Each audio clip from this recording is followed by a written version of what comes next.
હા પ્રભુજી, હમ. થઈ ગયું. હમ.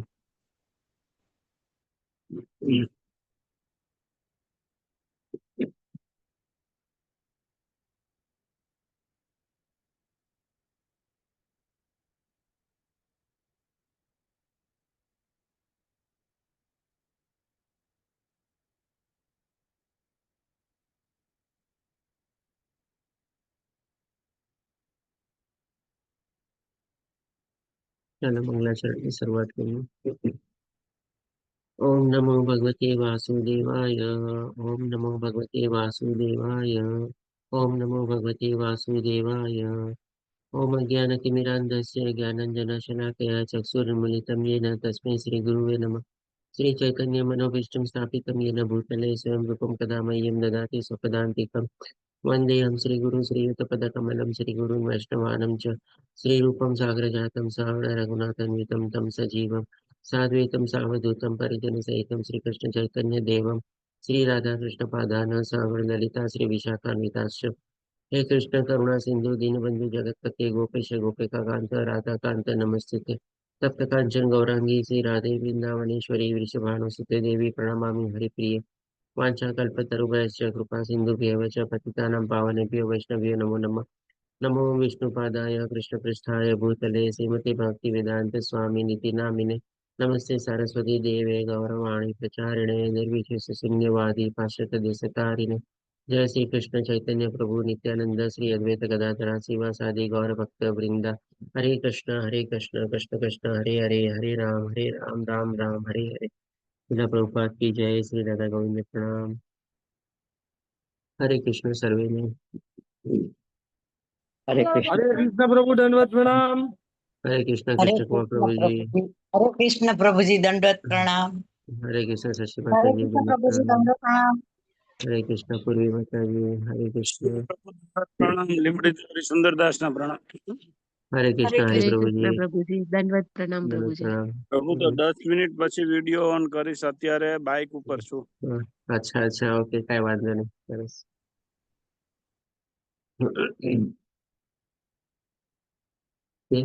તો લાસ્ટ શનિવારે આપણે 8મો અધ્યાય કમ્પ્લીટ કરેલો હતો અને આજે આપણે 9મો અને 10મો અધ્યાય લેવાનો છે. અને એના સંદર્ભમાં આપણે જે 64 પ્રક્રિયા છે ભક્તિમાં આગળ વધવા માટે, શુદ્ધ ભક્તિ પ્રાપ્ત કરવા માટે, સાધના ભક્તિના જે 64 પગથિયા છે એમાંથી 20 પગથિયા સુધી ગઈકાલે આપણે ડિસ્કસ કરેલું હતું લાસ્ટ શનિવારે. એમાં મારા ખ્યાલથી કદાચ 20મું બાકી હતું, તો 20 થી લઈને 42 સુધી આપણે આજે એના ઉપર આપણે ડિટેલમાં ચર્ચા કરશું. અને મેઇનલી તો આપણને બધા શાસ્ત્રોમાંથી જેના સંદર્ભો ટાંકવામાં આવેલા છે એ બધા બતાવવામાં આવેલા છે કે શું કામે આપણે આજે 64 પગથિયા અથવા તો 64 સ્ટેપ્સ છે આપણે છે એ આપણને સાધના ભક્તિ અને શુદ્ધ ભક્તિમાં આગળ વધવા માટે મદદરૂપ થઈ શકે છે. તો એના સંદર્ભમાં જે શાસ્ત્રમાં જે બધા પુરાવો આપેલા છે આપણા ભાગવતમમાં, ભગવદ્ ગીતામાં, પુરાણોમાં, એ બધામાંથી એના સંદર્ભો આપણે અહીંયા ટાંકવામાં આવેલા છે. તો આગળ વધતા જોઈએ આપણે 9મા અધ્યાયમાં 20મું જે પગથિયું છે આપણે કે ભગવાન અને તેના ભક્તોની નિંદા કદાપી સહન ન કરવી. આપણે આ જગતમાં આવીને ઘણું બધું સહન કરતા હોઈએ છીએ અને ઘણું બધું સહન શક્તિ કેળવવાની આપણે હેબિટ પણ આપણે કહીએ કે પાડી લીધેલી છે. કારણ કે ભગવદ્ ગીતામાં ભગવાને આપણને કીધેલું છે કે આ ભૌતિક દુનિયાના સુખ અને દુઃખ તો ઋતુઓની જેમ આવજાવ કરવાના જ છે અને એ આપણે સહન કરવાના જ છે. પણ આમાં એક અપવાદ તરીકે છે કે ભગવાન અને એના ભક્તોની જો કોઈ નિંદા કરતું હોય તો જો આપણે આ ભક્તિમાં આગળ વધેલા હોઈએ અને વધવા આપણે માટે ઈચ્છુક હોઈએ આપણે, તો આવી નિંદા આપણે ક્યારેય સહન નહીં કરવાની. કારણ કે ઇવન ભગવાને પણ એ નિંદા સહન નહોતી કરેલી. હરે કૃષ્ણ પ્રભુજી. તો એના સંદર્ભમાં આપણે ભાગવતમમાં આપણને સંદર્ભ મળે છે 10મા અધ્યાયના 10મા સ્કંદના 74મા અધ્યાયના 25મા શ્લોકમાં, જેમાં સુખદેવ ગોસ્વામી પરીક્ષિત મહારાજને કહે છે, હે રાજા, જ્યાં ભગવાન અને તેમના ભક્તોની ટીકા કરવામાં આવે છે તે સાંભળીને જો કોઈ માણસ ત્યાંથી દૂર ન જાય તો તે તેના પુણ્ય કર્મના ફળથી વંચિત થઈ જાય છે. તો સૌથી પહેલું નુકસાન તો આપણને એ જ થાય છે કે જો આપણે આવી રીતે ક્યારેય ભગવાનની નિંદા સાંભળીએ, ભગવાનના ભક્તોની નિંદા સાંભળીએ અને એ સ્થાન ઉપર આપણે જો હોઈએ અને આપણે પ્રતિકાર ન કરી શકતા હોઈએ, એનો વિરોધ ન કરી શકતા હોઈએ, એનો સામનો ન કરી શકતા હોઈએ, એને પરાસ્ત ન કરી શકતા હોઈએ, તો સીધો સાધો સરળ ઉપાય છે કે આપણે એ સ્થાનમાંથી આપણે છોડીને ત્યારે ને ત્યારે જ આપણે વહી જવાનું, અથવા તો એ જગ્યાનો આપણે ત્યાગ કરવાનો.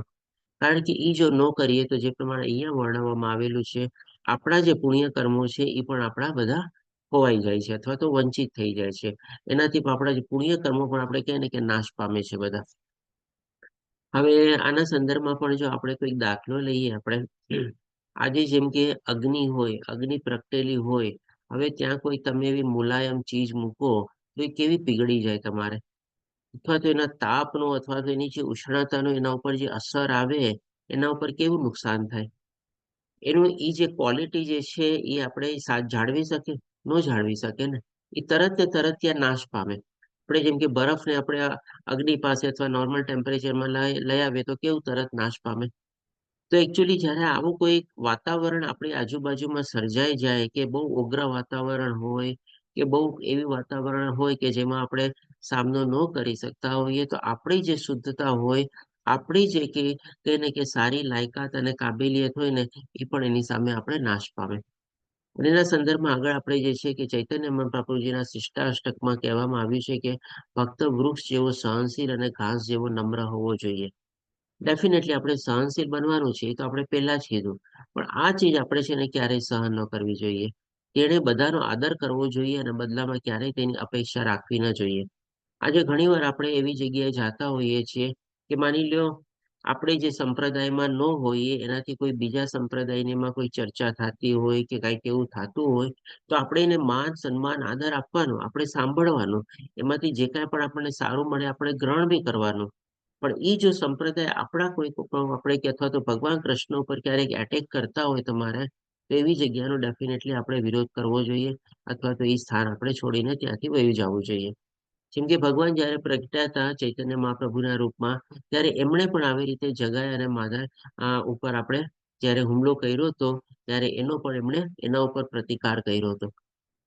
પછી આપણે જે પ્રતિકાર કરવાનો છે અથવા જે વિરોધ કરવાનો છે, આપણે 2 થી 3 રીતે કરી શકીએ. સૌથી પહેલા તો જો એની સામે આપણે લડત આપી શકીએ તો બહુ જ સારું છે.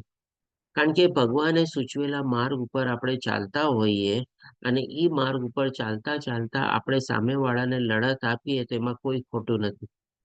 આજે ભગવાને પણ અર્જુનને એ જ શિખામણ આપી હતી ભગવદ્ ગીતા દ્વારા, કે તારે ધર્મના માર્ગ ઉપર ચાલવું પડશે અને તારે આ ધર્મનું યુદ્ધ લડવું પડશે, અને લોકોને તારે પરાસ્ત કરવા પડશે.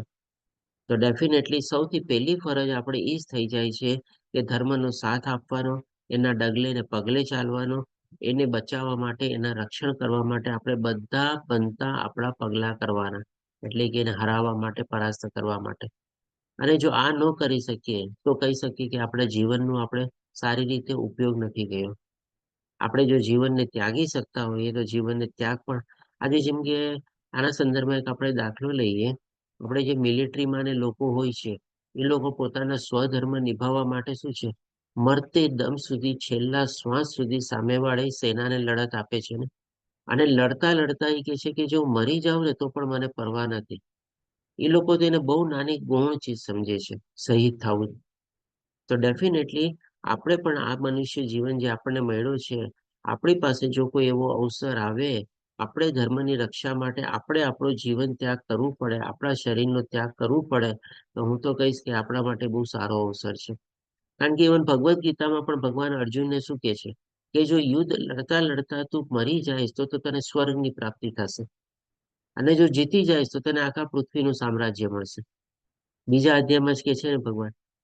તો ડેફિનેટલી આપણા માટે ક્યારેય પણ આ ધર્મના માર્ગમાં સાચવવા માટે, એની જાળવણી માટે, એના રક્ષા માટે આપણો જો જીવ છોડવો પડે તો જરાય ખોટું નથી.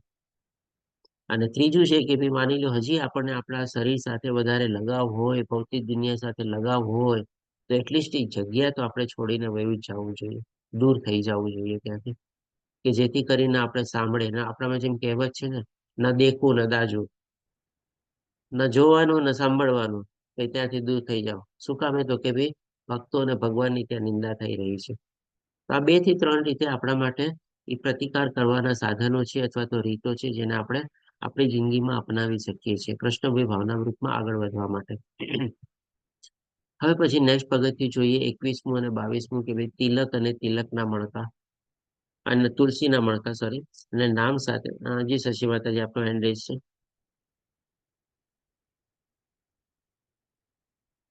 શું કહો છો શશી માતાજી? આપ મ્યુટ છો. હરે કૃષ્ણ. હરે આજે કૃષ્ણ. છેલ્લો પોઈન્ટ આવ્યો ને આની પહેલાની સ્લાઇડમાં, હમ. ત્રીજા નંબરમાં, કે હા, વિરોધ. જગ્યા છે. હમ. હા હા હા, જગ્યા છોડી દો અને દૂર જાઓ. હમ. હા, એ મારી સાથે બન્યું છે. કારણ કે હું પેલા બ્રહ્માકુમારીમાં બહુ રત હતી, બહુ જ ડૂબેલી હતી. પણ જ્યારે એક વસ્તુ પ્રવચનની અંદર એક વાત સાંભળી ને મેં, કે કૃષ્ણ ભગવાન નથી, માણસ હતા. અને બીજી વાત એમ સાંભળી કે કુરુક્ષેત્રના મેદાનની અંદર જે બોલે છે એ કૃષ્ણ સ્વમુખે નથી બોલતા, પણ શિવ બાબા બોલે છે. બસ આના ઉપર મેં વિરોધ કરેલો, ત્યારે તકલીફ થઈ મને થોડીક, કે એ લોકોએ કીધું કે તમારે આવો વિરોધ કરવો ને તો નહીં આવવાનું સેન્ટર ઉપર. એટલે ત્યારથી મારું અપમાન લાગ્યું મને, એટલે હું બંધ થઈ ગઈ. અને ત્યાં મને આ ફેસબુક ઉપર કોરોના પછી આ મળી ગયું, એટલે કૃષ્ણના આશ્રય આવી ગઈ. કારણ કે જન્મથી આપણે કૃષ્ણને જ ભગવાન માનતા હોય તો આ કેવી રીતે હું જઈ શકું બીજે? એટલે હું આ રસ્તે આવી ગઈ. એટલે મને આ પોઈન્ટ ઉપર એમ થયું કે એ રસ્તો છોડી દેવો તો એ બરાબર છે. બહુ હરે સરસ કૃષ્ણ. કર્યું માતાજી, ખૂબ ખૂબ ધન્યવાદ શેરિંગ કરવા બદલ. ડેફિનેટલી જે લોકો ભગવાન શ્રી કૃષ્ણને ભક્ત નો માનતા, ભગવાન નો માનતા હોય, અથવા તો ભગવાન શ્રી કૃષ્ણને પૂર્ણ પુરુષોત્તમ પરમેશ્વર તરીકે સ્વીકારવામાં અનાદર કરતા હોય, અસ્વીકૃત કરતા હોય, તો ડેફિનેટલી એવા પંથ છે, એવો માર્ગ છે, એવો રસ્તો છે, એવા લોકોના અનુયાયી આપણે ક્યારેય ન બનવું જોઈએ. એનો વિરોધ કરીને આપણે ત્યાંથી આપણે છોડી દેવું જોઈએ. જે પ્રમાણે શશી માતાજી કીધું, એકદમ બરાબર રાઈટ પગલું લીધેલું છે. એમણે વિરોધ કર્યો, એમનું અપમાન કરવામાં આવ્યું. ભલે ભક્તોને એના માન અને અપમાનની આશા ન હોય, કે છે ને કે ભાઈ ઘાસના તણખલા જેવું નમ્ર થવાનું છે અને સહિષ્ણુ થવાનું છે. ભક્તોની એવી આશા પણ ન હોય કે ભાઈ મારું માન કરે ને બધું કરે. પણ ડેફિનેટલી વિરોધ કર્યો, એ બરાબર પગલું લીધું. અને એ લોકોએ વિરોધ કરવાના પ્રતિકારમાં એ લોકોએ શું કીધું કે ભાઈ તમારે નહીં આવવાનું અહીંયા. તો માતાજીએ એ રસ્તો છોડી દીધો, એને ત્યાગ કરી દીધો. એ પણ આપણે સાચું પગલું અને સરસ પગલું કર્યું કહેવાય. ધન્યવાદ માતાજી.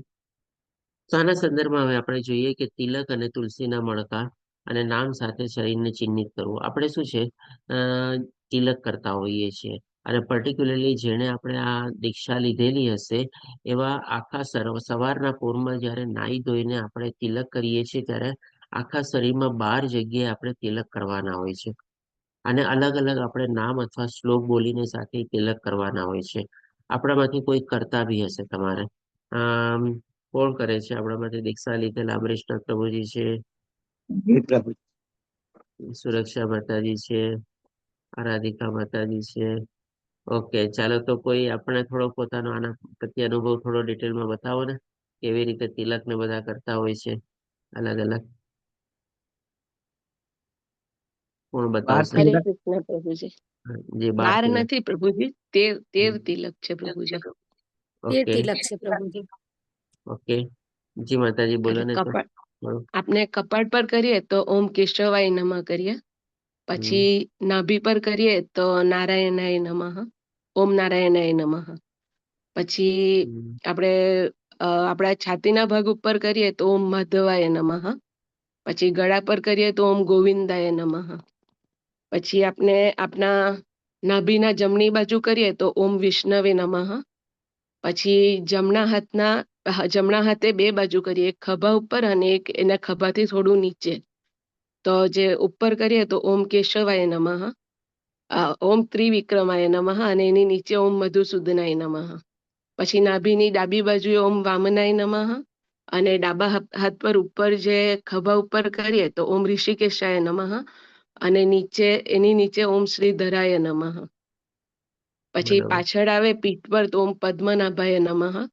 પછી કમર પર ઓમ દામોદરાય નમઃ, અને જ્યાં શિખા રાખીએ ત્યાં ઓમ વાસુદેવાય નમઃ. સરસ માતાજી, ખૂબ ખૂબ ધન્યવાદ. આપણામાંથી ઘણા બધા લોકો જેણે હરે કૃષ્ણ પર્ટિક્યુલર પ્રભુજી. દીક્ષા લીધેલી હશે, બધા આ પ્રમાણે તિલક કરતા જ હશું. તો આ બધી ચીજોનું પણ છે ને મહત્વ છે. તો પદ્મ પુરાણમાં કહેવાયું છે કે ભાઈ જે તુલસીની માળા ધારણ કરે છે, વિષ્ણુના 12 ચિહ્નો મંદિરો તરીકે લગાવે છે. આપણે શું કરીએ છીએ? તિલક કરીને આપણે ભગવાનનું નામ લઈએ છીએ. જે પ્રમાણે આરાધિકા માતાજી કીધા, બધા ભગવાનના નામ છે આપણે.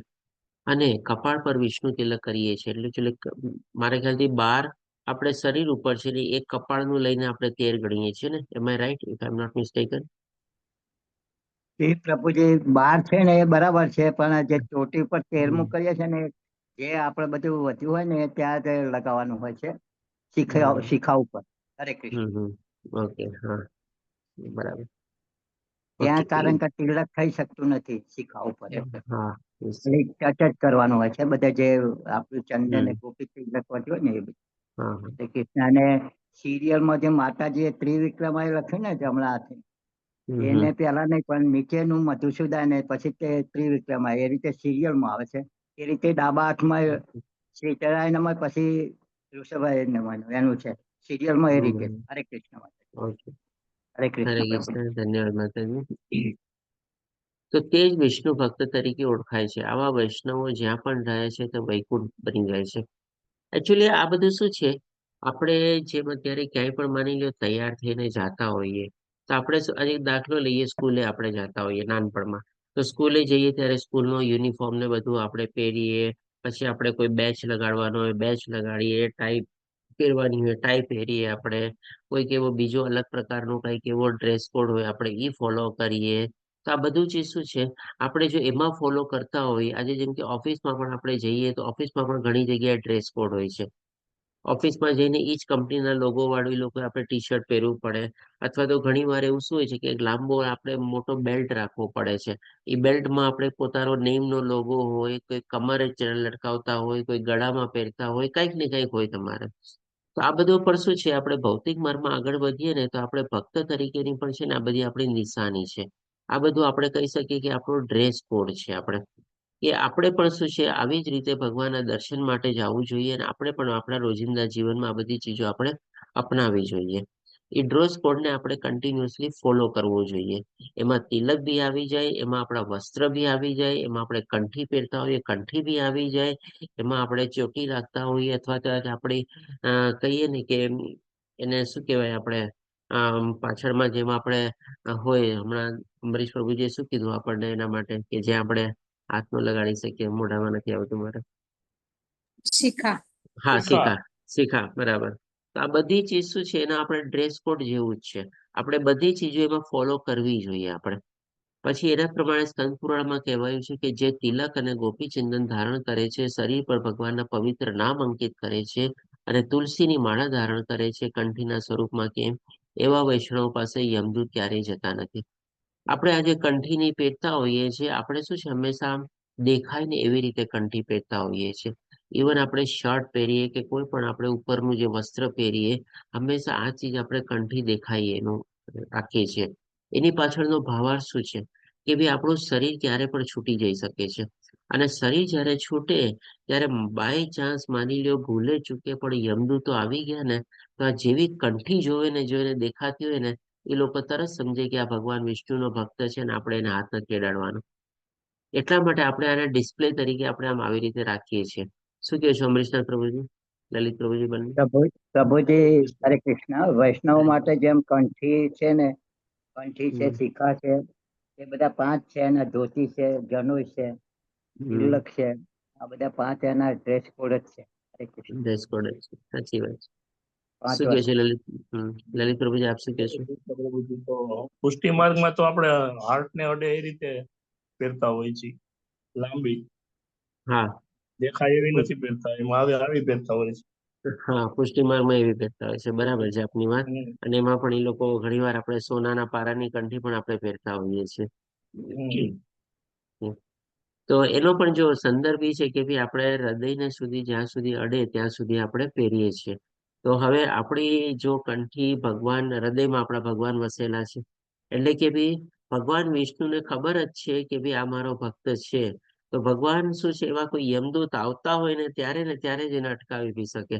આપણે એ ભાવાર્થ પણ આપણે લઈ શકીએ. અને અહીંયા દેખાડવાનો મતલબ શું છે કે ભાઈ બાય ચાન્સ આપણે કોઈ એવા દેખાય યમદૂતો આવી ગયા, જેમ કે આપણે અજામિલ છે, અજામિલને જયારે યમદૂતો બી આવે છે અને આપણે વિષ્ણુદૂતો બી આવે છે, અને કેવી બંને વચ્ચે આપણે તકરાર થાય છે, અથવા તો આધ્યાત્મિક આર્ગ્યુમેન્ટ થાય છે. તો ડેફિનેટલી આ બધી રીતનું આપણે કહેવાનો તાત્પર્ય એ જ છે કે ગમે તે રીતે આપણે ભગવાન વિષ્ણુના ભક્ત છીએ એ આપણે પ્રદર્શિત કરવાનું છે. નહીં ખાલી ભૌતિક દુનિયાને, પણ ઇવન યમદૂતોની સામે પણ આપણે પ્રદર્શિત કરવાનું છે. જી આરાધિકા માતાજી, આપનો બી હેન્ડ છે, શું કહેશો? હરે કૃષ્ણ પ્રભુજી, દંડવત પ્રણામ પ્રભુજી. પ્રભુજી એ જ છે કે એટલે કંઠી માળાનું નીકળ્યું તો 2-3 વાત શેર કરવાની હતી. એક તો એ જ કે આપણે ગળામાં પહેરીએ તો આપણે જે સ્નાન કરીએ તો આપણે પવિત્ર તીર્થ જળમાં સ્નાન કરવાનું એ પુણ્ય પ્રાપ્ત થાય. અને બીજું એક જે આપણાને સમજાવે તેવું એ કે આમ ગલીમાં બહુ બધા કૂતરા ફરતા હોય, પણ જેના ગળામાં પટ્ટો બાંધેલો હોય તો તેને મ્યુનિસિપાલિટી વાળા ઉચકી નહીં જાય એમ. તો એટલે એવું કે એ એરિયાએ કોઈના એમાં છે, અંડરમાં છે, અથવા કોઈ ઘરનું પાલતું છે એમ. તો તેવી રીતે આપણે પણ ભગવાનના પાલતું છે એમ. એટલે તમે જે કીધું તે રીતે કે યમદૂત અડે નહીં.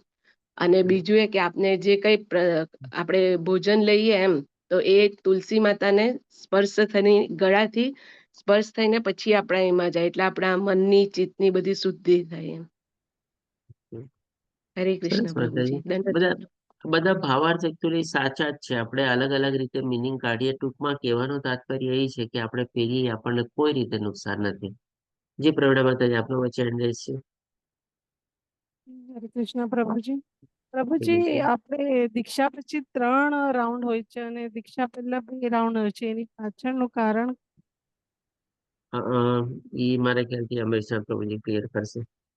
અમરીશા પ્રભુજી, આનું કારણ છે આપણે જે આ પહેરીએ છીએ એમાં. પ્રભુજી, આમ તો બહુ ખ્યાલ નથી, પણ એમાં એવું છે કે જે 16 માળા ને 4 નિયમો પાડતા હોય એના 3 પહેરી શકે છે, 3 રાઉન્ડ. બાકી સાદા માણસ 1 રાઉન્ડ પહેરી શકે છે, અને અમુક માળા કરતા હોય એના માટે 2 માળા ને એવું છે. બહુ ખ્યાલ નથી, પણ આટલું છે.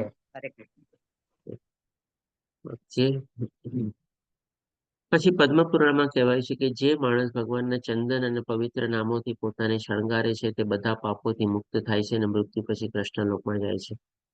આજે જેમ કે આપણે ડ્રેસ કોડનું લીધું, તેના સંદર્ભમાં આપણે સ્ત્રીઓના સંદર્ભમાં બી લઈએ. એ લોકોના પણ ઘણા ખરા છે ને આપણે ડ્રેસ કોડ હોય છે. આજે જેમ કે આપણા હિન્દુ કલ્ચરમાં શું છે, જેમ વિવાહિત સ્ત્રી હોય આપણે સિંદૂર કરે તમારે, અથવા તો આપણે સૌભાગ્ય તિલક લગાડતા હોઈએ, આપણે મંગળસૂત્ર પહેરતા હોય.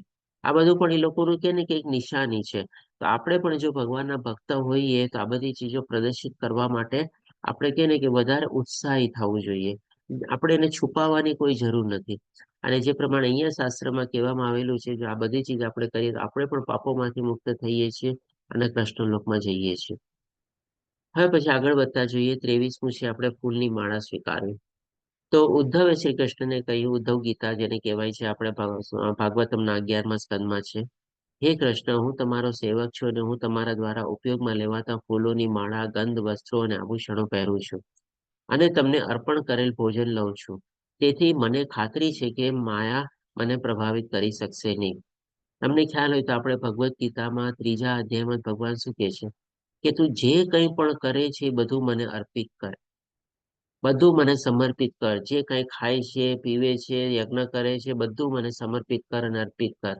તો અહીંયા પણ જે ઉદ્ધવનો કહેવાનો મતલબ શું છે કે ભાઈ હું તમારા વસ્ત્રો પહેરું છું. તમારા વસ્ત્રો એટલે કે એમ નહીં કે ભગવાન શ્રી કૃષ્ણએ જે વસ્ત્રો પહેરેલા હોય પછી ભગવાન શ્રી કૃષ્ણને ડિસ્કાર્ડ કરે પછી ઉદ્ધવ પહેરે. કહેવાનું અહીંયા તાત્પર્ય શું છે કે સૌથી પહેલા તો વસ્ત્રો જે છે એ પણ ભગવાનની શક્તિનું એક રૂપ છે, આપણે કહી શકીએ. ભગવાનના જ બધું જે આપણે ભૌતિક દુનિયાની બધી જે ચીજ વસ્તુ એમાંથી બનાવેલું છે, એટલે કે ભગવાન એના માલિક છે. હવે બાય ચાન્સ માની લો ભગવાનની કૃપાથી આપણે એને પ્રાપ્ત કરેલી હોય તો આપણે શું પેલા ભગવાનને અર્પણ કરીએ અને સમર્પિત કરીએ કે ભગવાન આ તમારા માટે અથવા તારા માટે લાવ્યું છે, તો તમારા થકી હું આને પ્રાપ્ત કરી શકું છું. અને એને અર્પણ કર્યા પછી આપણે એનો અંગીકાર કરીએ અથવા આપણે એને વસ્ત્રોને પહેરીએ. આ ચીજ ખાલી વસ્ત્રો માટે આપણે એપ્લાય નથી થતી. ઇવન આપણે કહીએ ને કે ઘરમાં કોઈ પણ આપણે નવી ચીજ લાવીએ, સૌથી પહેલા આપણે શું છે ભગવાનને અર્પિત કરીએ કે ભગવાન તમારી કૃપાથી હું આ ચીજ પ્રાપ્ત કરી શકું છું અને આ ચીજની માલિક તમે જ છો, હું નથી. તો આવો ભાવથી જયારે આપણે એ ચીજનો આપણે ઉપયોગ કરીએ તો એ આપણે કહી શકીએ કે ભાઈ ભગવાનની વાપરેલી ચીજોને આપણે ઉપયોગ કરેલો. કારણ કે ભગવાન આપણે માલિક બનાવી દીધા, ભગવાનને સ્વામી બનાવી દીધા. હવે એ માલિકીની જે ચીજ હોય આપણે ઉપયોગ કરીએ તો આપણી તો થઈ જ નહીં ને. તો અહીંયા એ કહેવાનો અહીંયા ઉદ્ધવનો સંદર્ભ છે કે હું તમારા દ્વારા ઉપયોગમાં લેવાતા ફૂલોની માળા, ગંધ, વસ્ત્રો અને આભૂષણો પહેરું છું. અને આપણે જે કાંઈ પણ ખાઈએ છીએ આપણે સમજીએ છીએ કે પહેલા ભગવાનને આપણે ભોગ ધરાવીને પછી આપણે પ્રસાદ તરીકે ગ્રહણ કરીએ છીએ. તો ડેફિનેટલી આપણે લાઈફમાં ખાલી ચીજ વસ્તુઓ નહીં પણ બધી ચીજો ખાવા પીવાની કેવો ચીજ વસ્તુઓ ઇવન આપણે કહીએ ને કોઈ જગ્યા બી આપણે લઈએ કે કંઈ કરીએ ને એ પણ આપણે કહીએ કે ભગવાન આ તમારા જ માલિકની છે, તમારા થકી જ મને આ જગ્યાને આવી રીતે પ્રાપ્ત થયેલું છે. આપણે ખાલી કહેવાતા અહીંયા ડોક્યુમેન્ટના માટે આપણે એના માલિક થઈએ છીએ. અને એ પણ જ્યાં સુધી આપણું શરીર હોય છે ત્યાં સુધી આપણા ડોક્યુમેન્ટ એ બધાનો મતલબ હોય છે. બાકી આપણે શું એના સાચા માલિક છીએ? એ જગ્યા પણ શું આપણે સાથે આપણે લઈ જવાના છે તો કે નહીં? સ્કંદ પુરાણમાં પણ બ્રહ્માજી નારદ મુનિને કહે છે કે હે નારદ, કૃષ્ણને ચડાવેલી ફૂલની માળા ધારણ કરનાર સર્વ રોગ અને પાપોમાંથી મુક્ત થઈ જાય છે અને ધીમે ધીમે પ્રકૃતિના બંધનમાંથી બહાર આવે છે. તો આપણે પણ જે ત્યારે ભૌતિક પ્રકૃતિના સંદર્ભમાં આપણે અટવાયેલા છીએ, એક જાતના આપણે રોગમાંથી પસાર થયેલા છીએ ને. એક આપણે કહીએ ને કે આપણે પણ અત્યારે રોગી જ છીએ. એ ભૌતિક દુનિયાના ત્રિગુણી માયાના આવરણ હેઠળ આપણે બધા ઈચ્છાઓ કેળવીએ છીએ અને ઈચ્છાઓ પ્રાપ્ત કરવા માટે આપણે બધા રોગમાંથી જ આપણે કહીએ કે એમાં પસાર થઈ રહ્યા છે. તો આ કોઈ આપણે કહીએ કે આ તો બહુ મોટો રોગ છે આપણે કે ભૌતિક દુનિયાના આવરણોમાં રહીને આપણે બધી એવી પ્રકારની ઈચ્છાઓ કેળવી. તો જો એમાંથી મુક્ત થવું હોય આપણે તો એ પણ અહીંયા જે પ્રમાણે આપણને કહે છે કે ભગવાને ચડાવેલી જો માળા આપણે ધારણ કરીએ તો આપણે ધીમે ધીમે પ્રકૃતિના બંધનમાંથી બહાર આવીએ છીએ. અને જો એકવાર પ્રકૃતિના બંધનમાંથી આપણે બહાર આવી જઈએ તો ડેફિનેટલી આપણે આ બધી રોગગ્રસ્ત અવસ્થા છે એમાંથી પણ આપણે મુક્તિ પામી શકીએ. પછી આવે છે આપણે 24મું સ્ટેપ એટલે કે ભગવાનના વિગ્રહ સમક્ષ નૃત્ય કરવું. દ્વારકા મહાત્મ્યમાં શ્રી કૃષ્ણ કહે છે કે જે મારી સામે અનન્ય ભક્તિ અને આનંદથી નાચે છે તેના કરોડો જન્મોના સંચિત પાપો બળી જાય છે. અને હજી દ્વારકા મહાત્મ્યમાં નારદજી કહે છે કે જે ભગવાનની મૂર્તિની આગળ આનંદથી તાળીઓ પાડે છે અને વિવિધ ભાવો સાથે નાચે છે તો તેના શરીર પરના પાપ સ્વરૂપના પક્ષીઓ ઉડી જાય છે. આના સંદર્ભમાં છે ને મને એક ચીજ યાદ આવે છે. પેલા છે ને આપણે ખૂબ આપણા બાળકોના ને બધાના છે ને આપણે મોટિવેશન ક્લાસની આપણે લેતો ત્યારે તો આપણે બાળકોની સાથે ડીલ કરવાનું હોય ત્યારે આપણે શું છે થોડું ઘણું રમૂજ ને બધું પણ આપણે કેળવવું પડે. આની વાત આપણે તો કહી શકીએ કે આજે મોટા લોકોની સાથે પણ આપણે કરવું જ પડે છે જેથી કરીને લોકોને એમાં ઇન્ટરેસ્ટ પડે. તો ક્યારેક ક્યારેક શું છે 2, 3, 4 કલાકનો વર્કશોપ હોય તમારે. હવે બધા લોકોને ઇન્ટરેસ્ટ પડાવવા માટે અને એમાં પર્ટિક્યુલરલી વચ્ચે લંચ સર્વ કરે ને લંચ પછી શું છે બધાને નીંદર આવતી હોય. હવે નીંદરમાંથી બધાને ઉઠાડવા કેવી રીતે, બધાને જાગૃત કેવી રીતે કરવા? તમે લોકો છે ને નોર્મલી આવું એક્ઝામ્પલ આપતા. પણ હવે ત્યારે તો મેં શાસ્ત્ર વાંચ્યા નહોતા, ત્યારે તો મને આ બધું ખબર નહોતી કે આ એક્ઝામ્પલ પણ એમાંથી જ આવેલા છે. બોલો, ત્યારે અમે શું કહેતા કે ભાઈ આપણે તાળી શું કામ પાડીએ છીએ તો કે એના 2-3 કારણ હોય છે. પહેલો તો શું કે ભાઈ આપણે બાજુવાળો જો સૂતો હોય તો એ જાગી જાય. બીજું કારણ શું કે ભાઈ આપણા ભારત દેશમાં બધી જગ્યાએ થોડો મચ્છરનો ને બધાનો આપણને ઉપદ્રવ ને બધું હોય. આપણે જો તાળી પાડતા હોઈએ તો મચ્છર ની બધા છે ને આપણી આજુબાજુમાં ન આવે. અને ત્રીજું કારણ આપણે શું કહેતા કે ભાઈ માની લો ભગવાને છે ને બધી ચીજનો બધાને કોટો આપેલો છે આપણે કે ભાઈ આપણે કેટલું ભણવાના, કેટલી લક્ષ્મી પ્રાપ્ત થવાની, કેટલું આપણને બધું ભેગું કરવાના, કેટલા લગ્ન થવાના, કેટલા બાળકો થવાના, બધું નિશ્ચિત છે. બધું ભગવાને નક્કી કરેલું છે. તો એવો જ એક કોટો છે ને આપણે તાળી પાડવાનો છે. હવે જો એ તાળી પાડવાનો કોટો આપણે આ જન્મમાં પૂરો નહીં કરીએ ને તો આવતા જન્મમાં છે ને પછી આપણને તાળી વગાડવા વાળો જન્મ મળશે. સમજી શકો છો તમે કેવી આવી રીતે તાળી પાડતા હોય તમારે. આવી રીતે 2-3 ચીજ કહી દે છે ને અમે લોકો કહેતા. પણ આપણે અહીંયા આપણે જોઈએ છે શાસ્ત્રના સંદર્ભમાં તો પણ આપણને એ જ બેનિફિટ આપણે કહી શકીએ મળી શકીએ છીએ. જેમ નારદ મુનિ કહે છે કે ભાઈ આપણે જો ભગવાનના વિગ્રહ સામે નાચીએ, એકદમ આનંદથી તાળીઓ પાડીએ તો આપણા પણ આજે બધા પાપ સ્વરૂપના બધા જે પક્ષીઓ છે ઉડી જાય. એક રીતે બધા મચ્છર આ બધા જે છે આપણી આજુબાજુમાં પાપ સ્વરૂપના રૂપમાં એ બધા આપણાથી દૂર રહે. એનાથી બધાથી આપણને પરેશાની ન થાય, હેરાનગતિ ન થાય. શું કહે છે અમરીશ ઠાકોરજી, આપનો એડ્રેસ છે? હરે કૃષ્ણ. પ્રભુજી, સાયન્સની દ્રષ્ટિએ ને આ લોકો કે છે ને કે એક્યુપ્રેશરની પ્રક્રિયા થતી હોય છે. બરોબર, હા, ડેફિનેટલી. ધન્યવાદ પ્રિન્સ. અને આ એક ચોથું કારણ છે. આપણે જો પર્ટિક્યુલર આપણે કહીએ ને કે તાળી આપણે આમ પાડતા હોઈએ છીએ, એક હાથ થોડો બેન્ડ કરીને ને આવી રીતે. પણ જો આપણે કહીએ ને કે સાયન્સની દ્રષ્ટિએ જો આવી રીતે આમ તાળી પાડીએ ને એટલે કે આપણા આ ટચલી આંગળીનો આ બંને પોઈન્ટ ટચ થાય, આ બંનેનો આ પોઈન્ટ ટચ થાય, આનો આ પોઈન્ટ થાય, આનો આ પોઈન્ટ અને આનો આ પોઈન્ટ. અને આવી રીતે જો આપણે આમ જોશથી તાળી પાડીએ ને તો કે છે કે એક્યુપ્રેશરના પ્રમાણે બહુ સારી ટ્રીટમેન્ટ છે આપણે. આ એક પાછું ચોથું કારણ છે આપણે. તો ડેફિનેટલી આના સંદર્ભમાં આપણે સમજી શકીએ છીએ કે કહેવાનું અહીંયા તાત્પર્ય એ છે કે આપણે ભગવાનના ભક્તિમાં આપણે જ્યારે પ્રવૃત્ત થયેલા હોઈએ, ભગવાનના આપણને દર્શન થાય, ભગવાનના આપણે બધા અલગ અલગ વાઘાઓ ને ઉત્સવો, ભગવાનનો શૃંગાર ને બધું જોઈએ.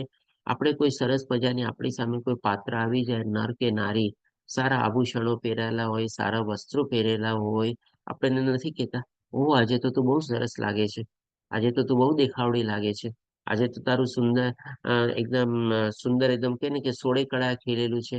આ બધી રીતે આપણે વખાણ નથી કરતા.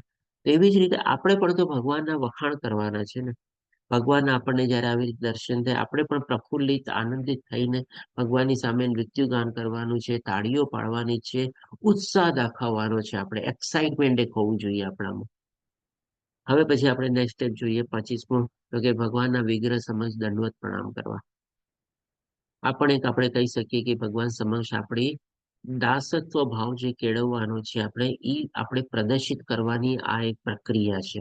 તો નારદીય પુરાણ પ્રમાણે ભગવાનને એક સાષ્ટાંગ દંડવત પ્રણામ પણ અશ્વમેઘ યજ્ઞ કરતા ચડિયાતું છે. એટલે કે શાસ્ત્રના પ્રમાણે જો આપણે કહીએ એક અશ્વમેઘ યજ્ઞ, આજકાલ તો એ બધા યજ્ઞની બધા થતા નથી, પણ એક અશ્વમેઘ યજ્ઞ કરવો પણ બહુ મોટી વાત છે. તો એના કરતા પણ ચડિયાતું કે છે એક જ સાષ્ટાંગ દંડવત પ્રણામ બોલો, એઝ ગુડ એઝ, અથવા તો બેટર ધેન ધેટ આપણે કહી શકીએ. આટલું બધું મહત્વ આપણે આપેલું છે. તો ડેફિનેટલી આજે ઘણા લોકોને આમાં થોડી ઘણી શારીરિક તકલીફ ને કંઈક હોય છે, કાં તો નીચે નથી બેસી શકતા, કાં વળી નથી શકતા, કાં નીચે નમી નથી શકતા. તો કદાચ એ અપવાદ હોય તો વાત અલગ છે. બાકી અધરવાઇઝ ડેફિનેટલી આપણે પૂરેપૂરા પ્રયાસ કરવા જોઈએ સાષ્ટાંગ નમસ્કાર કરવા માટે. અને હું તો કહીશ કે માની લો થોડી ઘણી તકલીફ સહન કરીને પણ જો આપણે કરવાની ટેવ પાડી લઈએ ને, તો કદાચ હોઈ શકે ભગવાનની આપણા ઉપર કૃપા થાય. એ આપણું જે દરદ છે ને એ ઓટોમેટિકલી વયું જાય.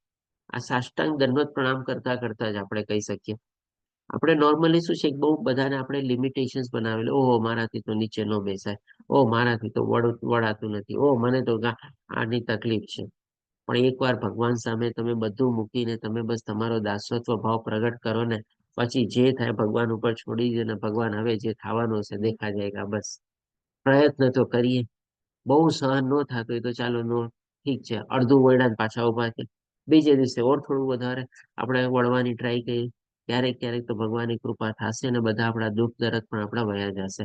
કારણ કે એવા પણ દાખલા છે ને મેં સાંભળ્યા છે.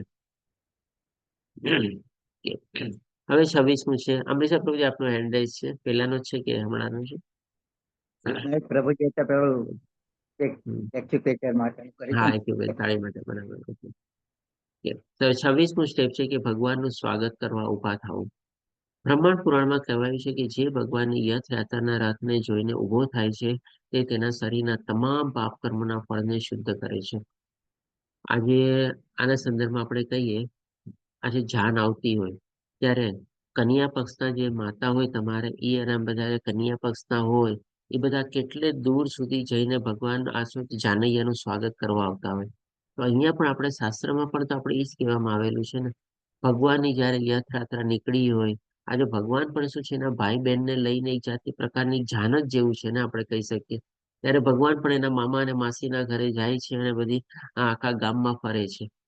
તો જે લોકો આવી રીતે એનો લાવો લાવો મેળવવા માટે ઉત્સુક હોય, અથવા તો એનો લાભ મેળવવા માટે પોતે ઉત્સુક હોય, તો જ્યારે આવી રીતે યથયાત્રાનો અથવા તો કોઈ એવા ઉત્સવોનો ક્યાંય પણ આપણને અવસર મળે ને આપણે સામે ચાલીને આપણે ભગવાનનું સ્વાગત કરવા જવું જોઈએ, અને એમાં આપણે ભાગ બી ભજવવો જોઈએ. આપણે આગળ આપણે શાસ્ત્રોમાં જોશું કે ભાઈ આ રથયાત્રામાં માની જે રથની આગળ નાચે છે ને, એના પણ કેટલા બધા પાપ કર્મો નષ્ટ થાય છે.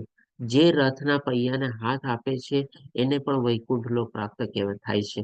અને જે રથની પાછળ પણ જે ચાલે છે એને પણ ઘણો બધો લાભ થાય છે. આ બધું પણ આપણે આ ભક્તિ રસામૃત સિંધુમાં આગળના સ્ટેપ્સમાં બધું આવે છે. આપણે તો ડેફિનેટલી આવી રીતે આ બધી ચીજોમાં આપણે ઉત્સાહિત થઈને આપણે 100% આપણું આપીને પૂરેપૂરું પ્રવૃત્ત થવું જોઈએ. પછી આવે છે 27મું સ્ટેપ્સ, એટલે કે વિગ્રહનું અનુગમન કરવું, એટલે કે એને ફોલો કરવું. એ રીતે તો ભવિષ્ય પુરાણમાં કહેવાયું છે કે જે ભગવાનના રથની આગળ કે પાછળ ચાલે છે, કે તો તને આગળ આવવાનું જ છે, આપણે આ નેક્સ્ટ શ્લોકમાં જ આવી ગયું, નેક્સ્ટ પોઈન્ટમાં જ, તો તે નીચલી જાતિમાં જન્મ્યો હોવા છતાં વિષ્ણુ જેવું ઐશ્વર્ય પામે છે. તો ડેફિનેટલી જો આ આપણે સમજી શકીએ છીએ કે ભાઈ કેટલું મોટું કાર્ય છે. આજે માની લો ભગવાનની યાત્રા નીકળતી હોય, આપણે એમાં આગળ ચાલતા હોઈએ કે આપણે પાછળ ચાલતા હોઈએ, એમાં કીર્તનમાં ભાગ લેતા હોઈએ, આપણે નાચગાન કરતા હોઈએ, આપણે મંત્રો ઉચ્ચારણ કરતા હોઈએ, અથવા તો કોઈ કહીને આપણે કોઈ સેવામાં બી પણ આપણે ભાગ લેતા હોઈએ, ત્યારે ઘણીવાર બધી જગ્યાએ ત્યાં શું છે, બધી ન્યોછાવર થતી હોય છે બધું. અથવા તો બધા લોકો જે હોય એમાં ભાગ લેતા હોય છે, બધાની સુખ સુવિધા સગવડ માટે પણ કઈ બધી વ્યવસ્થાઓ કરવામાં આવેલી હોય છે. તો એમાં પણ આપણે ભાગ લઈ શકીએ છીએ. તો એના માટે તો કહેવામાં આવેલું છે કે જો આપણે નીચલી જાતિમાં પણ જન્મ્યા હોઈએ તો પણ આપણને વિષ્ણુ જેવું ઐશ્વર્ય પામે છે. કેટલું સરસ ચીજ આપણે કહી શકીએ. પછી આવે છે 28મું, આપણે કે વિષ્ણુ મંદિર અથવા તીર્થ સ્થાનોમાં જવું. આગળના બધા પોઈન્ટમાં આપણે જોઈ જ ગયા છે, પર્ટિક્યુલરલી જે 10 પોઈન્ટ હતા કે જેમાં શું ચીજ આપણે કરવી જોઈએ, તેમાં આપતું હોય કે ભાઈ આપણે મથુરામાં અથવા તો ભગવાનના ધામ ગોકુળ, મથુરા, વૃંદાવન, જગન્નાથપુરી, એ બધી જગ્યાએ આપણે આપણી જિંદગીને જો થઈ શકે તો છેલ્લો સમય તો ત્યાં ને ત્યાં જ આપણે ગાળવો જોઈએ. અને એના સિવાય પણ જો આપણે કહી શકીએ કે ભાઈ આપણે આખી જિંદગીમાં પણ હજી માની લો પ્રવૃત્ત થયેલા હોય ભૌતિક દુનિયામાં, તો પણ આપણે વેકેશન ગાળવા માટે પણ આપણે કહી શકીએ કે આવા જેટલા ભગવાનના મંદિરો છે અથવા તો આજુબાજુના તીર્થ સ્થળો છે, અથવા જે બધા દૂરવાળા પણ તીર્થ સ્થળો છે, એ માટે પણ આપણે પ્લાનિંગ કરવું જોઈએ. અને આપણે ત્યાં જવા માટે ઇનિશિયેટિવ આપણે કહી શકીએ કે ભાઈ આપણે લેવું જોઈએ. તો પુરાણોમાં કહેવાય છે કે જેઓ વૃંદાવન, મથુરા કે દ્વારકાની યાત્રા કરે છે તે ધન્ય છે. આવા તીર્થ સ્થળો સરળતાથી ભવસાગરને પાર કરી જાય છે. સૌથી પહેલા તો ભગવાનના ધામમાં જવું એ આપણી મરજી પ્રમાણે પણ આપણે જઈ નથી શકતા, આપણા પ્લાનિંગ પ્રમાણે પણ આપણે જઈ નથી શકતા. એમાં પણ જો ભગવાનની કૃપા હોય, ભગવાનનો આપણને સાથ સહકાર મળે, તો જ એ યાત્રામાં આપણે સરસ રીતે આપણે આગળ વધી શકીએ છીએ અને યાત્રાને આપણે પાર કરી શકીએ છીએ. તો ડેફિનેટલી આપણા જીવનકાળ દરમિયાન જો આપણે મથુરા, દ્વારકા, વૃંદાવન, જગન્નાથપુરી, ચારધામ યાત્રા છે, આ બધું જ ઘણા બધા અલગ અલગ આપણા ધામો છે. મેક્સિમમ જો આપણા વિઝિટ લિસ્ટમાં આપણે ઇન્ક્લુડ કરીએ અને જઈ શકીએ ભગવાનની કૃપાથી, તો નથિંગ લાઈક ધેટ, બહુ જ સારી ચીજ છે આપણે. હરિભક્તિ સુગોદયમાં પણ કહેવાયું છે કે જે ભગવાન વિષ્ણુના દર્શન માટે કૃષ્ણ ભાવનામૃતમાં અને શુદ્ધ ભક્તિભાવ સાથે મંદિરે જાય છે, આ એક બહુ બેઝિક ચીજ છે. આપણે ક્યારે પણ ભગવાનના ધામમાં જઈએ છીએ, આપણે જોઈએ કે ટુરિસ્ટ તરીકે જાશું ને તો એ ભગવાનનું ધામ પણ છે ને આપણી સામે પૂરેપૂરું પ્રગટ નહીં થાય. આપણે એ ધામને સરસ રીતે જાણી નહીં શકીએ, સમજી નહીં શકીએ. એમાં પાછળની એનો જે ભાવાર્થ હોય છે, એની જે પાછળ જે ઐતિહાસિક અને જે પૌરાણિક કથાઓ છે, એ બધી જો નહીં જાણીએ, એમાં જે ભગવાને બધી લીલાઓ કરેલી છે, એ બધી ચીજોને આપણે નહીં માણીએ, ત્યાં બેસીને ત્યાં આપણે એનું સ્મરણ કરીને અને એ બધી લીલાઓને યાદ કરીને આપણે કે આંતરિક ભાવે બધી આપણે એને ગ્રહણ કરવાની હોય છે. અને એ જ આપણો ભક્તિભાવ ત્યારે ત્યાં એ ભાવમાં પ્રદર્શિત થાય છે. બાકી આપણને કોઈ કહે કે ચાલો આપણે ગોવર્ધન પર્વત જવાનું છે જોવા, જે ભગવાન શ્રી કૃષ્ણે ઉપાડેલો હતો 7 દિવસ ટચની આંગળી સુધી, અને આપણે જઈને જોઈ આવે, અને અત્યારનો ગોવર્ધન પર્વતના હિસાબે આપણે જોઈએ નહીં કે એ લીલાના સંદર્ભમાં આપણે એને સ્મરણ કરીએ અને યાદ કરીએ, તો એ ધામ આપણી સામે પ્રગટ ન થયું. એ આપણને કોઈ બેનિફિટ ન મળ્યો. આપણે શું, ઓહો પેલા હશે કદાચ મોટો પહાડ, અત્યારે તો કેવો નાનો પર્વત આપણને દેખાય છે. ભગવાન કૃષ્ણ આટલું ઉપાડી લીધું, ઓકે બરોબર છે, ઠીક છે. તો આપણને લાભ ન મળે, આપણે કહી શકીએ. ઇનફેક્ટ આપણે કહી શકીએ કે આપણે ટુરિસ્ટ તરીકે જ આપણે એ રીતે જોયો. આપણે ભક્ત તરીકે તો એ જગ્યાએ ગયા જ નથી, આપણે એમ કહેવાય. એ ગયેલી ન ગયેલી જગ્યાનું કોઈ મહત્વ રહેતું જ નથી.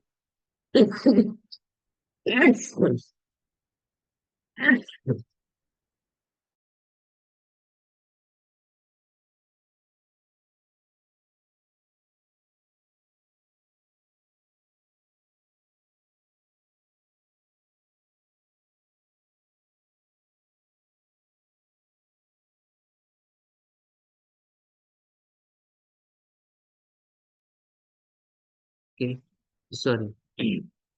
તો ડેફિનેટલી એ આપણે કહેવાનું તાત્પર્ય એ છે કે ભાઈ જ્યારે પણ આપણે ભગવાનના ધામમાં જઈએ, આપણે ભક્ત બનીને એ જગ્યાએ જવાનું છે, એ બધી લીલાઓનું સ્મરણ કરવાનું છે, અથવા તો એ લીલાને અનુભવવાની છે, એ જગ્યાએ થોડો ઘણો સમય આપીને.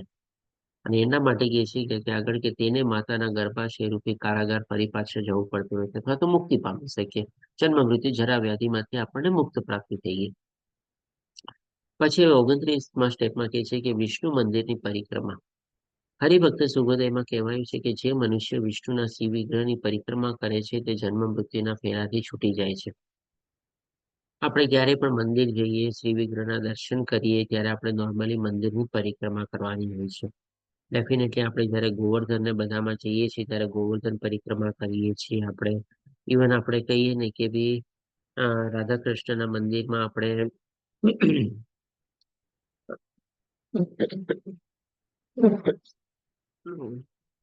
કોઈ પણ રાધા કૃષ્ણના મંદિરમાં જઈએ, આપણે ઇવન લોકલી પણ કોઈ રાધા કૃષ્ણ મંદિરમાં જઈએ, આપણે ઇસ્કોનના પણ કોઈ લોકલ ટેમ્પલમાં જઈએ, ત્યાં પણ આપણે મંદિરની પ્રદક્ષિણા અથવા તો પરિક્રમા આપણે કરવાની હોય છે. સ્કંદ પુરાણમાં કહેવાયું છે કે જે વ્યક્તિ ચાતુર્માસ દરમિયાન વિષ્ણુ મંદિરની 4 પરિક્રમા કરે છે તે સમગ્ર બ્રહ્માંડની યાત્રા કરવા જેટલું સારું છે. આના સંદર્ભમાં આપણે દાખલા રૂપે લઈએ કે જેમ ભગવાન ગણેશે પણ આપણે શું છે માતા પિતાની પરિક્રમા કરી અને શું કીધું, મેં તો આખા બ્રહ્માંડની પરિક્રમા કરી લીધેલી છે. એટલે કાર્તિકેયને પરાસ્ત કરી દીધા. તો ડેફિનેટલી આપણે વિષ્ણુ ભગવાન મંદિરની પણ જો આપણે 4 પરિક્રમા કરીએ અને પર્ટિક્યુલરલી ચાતુર્માસમાં તો ઘણું બધું મહત્વ છે. તો કહેવાય છે કે આખા બ્રહ્માંડની આપણે યાત્રા અથવા પરિક્રમા કરી લીધેલી છે. એવું પણ માનવામાં આવે છે કે તેણે ગંગા નદીના કિનારે આવેલા તમામ ધાર્મિક સ્થળોની મુલાકાત લીધી છે અને ચાતુર્માસના સિદ્ધાંતોને અનુસરીને તે ઝડપથી ભક્તિ પ્રાપ્ત કરે છે. આજે બલરામજી પણ આપણે મહાભારતનું યુદ્ધ શરૂ થયું એની પહેલા તીર્થયાત્રા ઉપર નીકળી ગયા હતા. એમણે પણ તીર્થયાત્રામાં શું ચૂઝ કરેલું હતું? જેટલી આપણે પવિત્ર નદીઓ છે, પર્ટિક્યુલરલી ગંગા નદીના કિનારે જેટલા પણ આપણા તીર્થધામો બધા આવેલા છે એની બધી પરિક્રમા કરેલી હતી. તો આપણે પણ આપણે કહીએ ને કે ભારત દેશમાં પણ આ બધી સગવડો છે, આપણને આ બધી ચીજોની આપણે એનો લાભ લઈ શકીએ છીએ. બધા એવા સ્થળોએ આપણે જઈ શકીએ છીએ. એના સંદર્ભમાં આપણે સમજીએ કે ભાઈ આપણી જે શુદ્ધ ભક્તિ જે છે અથવા તો કૃષ્ણ ભાવનામૃતમાં શુદ્ધતા જે છે એ આપણને ઓર આગળ વધારવામાં મદદ કરે છે. કારણ કે અહીંયા શું કહે છે કે ચાતુર્માસના સિદ્ધાંતો અનુસરીને તે ઝડપથી ભક્તિ પ્રાપ્ત કરે છે. એટલે કે શુદ્ધ ભક્તિ પ્રાપ્ત કરવામાં આપણે આગળ વધી શકીએ છીએ. પછી 30મું છે આપણે અર્ચના, એટલે કે ભગવાનને પ્રાર્થના કરવી. તો એના સંદર્ભમાં ભાગવતમમાં કહે છે સુદામા, અર્ચના કરવાથી સ્વર્ગ, મોક્ષ, ત્રણેય લોકનું સ્વામિત્વ, ભૌતિક જગતની સંપત્તિ અને યોગ સિદ્ધિ મળી શકે છે. સુદામાજી છે ભગવાનના આપણે બાળ ગોપાલ તરીકે બહુ નાનપણના મિત્ર હતા, લંગોટિયા મિત્ર આપણે કહી શકીએ. એ પોતે પણ કહે છે કે જો આપણે ભગવાનની પ્રાર્થના કરીએ, ભગવાનની સ્તુતિ કરીએ તો આપણને સ્વર પણ મળી શકે, મોક્ષ અથવા તો મુક્તિ પણ મળી શકે અને ત્રણેય લોકનું સ્વામિત્વ. અને આ આપણે કહી શકીએ કે આ કોના સંદર્ભમાં છે? જેમ કે સ્વર્ગ મેળવવાની ઈચ્છા કોના હોય? ઘણા આપણે કહીએ ને કે જેમ ભગવાને ભગવદ્ ગીતામાં કીધેલું છે ને, જે લોકો જેવોની પૂજા કરે છે એવા લોકોમાં જાય છે. તો નોર્મલી આપણે કહી શકીએ કે થોડા ઘણા બધા રજોગુણી અને થોડા વધારે અંશે સતોગુણીમાં હોય એ લોકોને દેવી દેવતા અથવા તેવા સ્વર્ગ લોકમાં જવાની ઈચ્છા હોય, ત્યાં જઈને બધું ભોગવવાની ઈચ્છા હોય તો એ પણ એને મળી શકે. જે આપણે કહી શકીએ ધ્યાન યોગી અથવા જ્ઞાન યોગી હોય એ લોકોને શું હોય, કાં તો ભગવાન સાથે એકાકાર થવું હોય અથવા તો ભગવાનમાં વિલીન થવાની એવી ઈચ્છા મેળવતા હોય બ્રહ્મજ્યોતિમાં, એ લોકો એને મોક્ષ સમજતા હોય તો કદાચ એને લોકોને મોક્ષ પણ મળી શકે. અને ત્રણેય લોકનું સ્વામિત્વ એટલે કે ભાઈ આ લોકો પણ જે આપણે કહી શકીએ કે દેવી દેવતાઓ જેવું આપણે પ્રભુત્વ મેળવવા માંગતા હોય અને ભૌતિક જગતની સંપત્તિ, આ બધા આપણે કહી શકીએ ભાઈ. અને યોગ સિદ્ધિ પણ ઈ જ છે, ધ્યાન યોગ અને આપણે અષ્ટાંગ યોગની સાથે જોડાયેલી છે. તો જો ભગવાન આના માટે પણ છે ને એને ભગવાનની સ્તુતિ અને પ્રાર્થના તો કરવી જ પડે. કારણ કે આજે માની લો કોઈ ધ્યાન યોગ, અષ્ટાંગ યોગ અથવા તો જ્ઞાન યોગમાં પ્રવૃત્ત થયેલો હોય અને ભગવાન એના હૃદયમાં બેસીને આ બધી ચીજ પ્રવૃત્ત ન કરે, એને આગળ ન વધારે, તો એની ઈ સાધના પણ ક્યાંથી આગળ વધવાની છે? તો એના માટે પણ તો એને ભગવાનની પ્રાર્થના કરવાની છે, ભગવાનની સ્તુતિ કરવાની છે. તો એ પણ એક જાતની અર્ચના એમ જ આવી ગઈ આપણે. અને વિષ્ણુ રહસ્યમાં કહેવાયું છે કે આ જગતમાં વિષ્ણુ પૂજામાં મગ્ન માણસ સરળતાથી વૈકુંઠ ધામ મેળવી શકે છે. અને આ ચીજ આપણે કહી શકીએ, આ પેલી જે ચીજ છે ને જે સુદામાજી કે છે ને, એ આપણે કહી શકીએ કે ભાઈ ધ્યાન યોગ, અષ્ટાંગ યોગ, જ્ઞાન યોગ અથવા તો થોડો ઘણો આપણે સતો ગુણમાં વધારે પ્રાધાન્ય ધરાવતા હોય ને અલ્પ માત્રામાં રજોગુણ રહેલો હોય એના માટે આ બધી ચીજો મળી શકે. કારણ કે એવી બધી યોગ સિદ્ધિઓ મેળવવાની પણ એની આકાંક્ષા રહેલી હોય છે. જે ઓલી અષ્ટ સિદ્ધિ કહેવાય છે ને, અણીમાં લઘીમાં એ પ્રમાણેની બધી સિદ્ધિઓ, એ પણ એક જાતની એનું રજોગુણી ઈચ્છા જ છે કે ભાઈ મારે આવી બધી સિદ્ધિઓ પ્રાપ્ત કરવી છે. પણ આ જે ચીજ છે વિષ્ણુ રહસ્યમાં જે કહેવાયું છે આ આપણે ભક્તિ યોગમાં એપ્લાય થાય છે. કે આ જગતમાં જો આપણે ભગવાનની પૂજામાં, ભગવાનની સ્તુતિમાં, ભગવાનના શૃંગારમાં, ભગવાનના કીર્તનમાં, ભગવાનના લીલાઓમાં જેટલા આપણે પ્રવૃત્ત થાશું તો સરળતાથી આપણને વૈકુંઠ ધામ મળી શકે છે. ઇવન ભગવાને પણ 8મા અધ્યાયમાં એ જ કીધું છે. અને ઇવન 11મા અધ્યાયમાં પણ ભગવાન આપણને એ જ કહે છે કે હું કેવળ શુદ્ધ ભક્તિ દ્વારા જ પ્રાપ્ત થાવ છું. બીજી કોઈ રીતે હું પ્રાપ્ત નથી થતો. 8મા અધ્યાય અને 11મા અધ્યાયમાં બંનેમાં ભગવાને એકદમ સ્પષ્ટ રીતે કીધેલું છે. અને ભગવાન ત્યાં સુધી પણ કહે છે આપણને 8મા અધ્યાયમાં કે જે ભગવાનનો ભક્ત છે એ આ બધી જે સિદ્ધિઓ છે ને, યોગ સિદ્ધિઓ ને બધું જે કાંઈ પણ સ્વર્ગ મેળવવાની ઈચ્છા છે એનાથી પણ છે ને ભગવાનનો ભક્ત વંચિત નથી રહેતો. એને આ બધાથી પણ ઉપર એટલે કે એનાથી પણ જે સર્વોપરી છે ભગવાનનું ધામ અથવા વૈકુંઠ ધામ પ્રાપ્ત થાય છે. તો આ બે ચીજનો આપણે અહીંયા તફાવત સમજી શકીએ છીએ. અલ્ટિમેટલી સ્તુતિ, અર્ચના, પ્રાર્થના બધા કરવીને જ પડે છે. એના વગર કોઈ આરો છે જ નહીં. ભગવાનની શરણાગતિ લીધા વગર કોઈ આરો છે જ નહીં આપણે. પણ જો ભગવાનના ભક્ત બનીને આપણે સાકાર રૂપમાં ભગવાનની જો શરણાગતિ લઈએ ને તે આપણા માટે સૌથી વધારે ફાયદાકારક છે. હવે 31મા સ્ટેપમાં કહે છે કે ભગવાનની સેવા કરવી.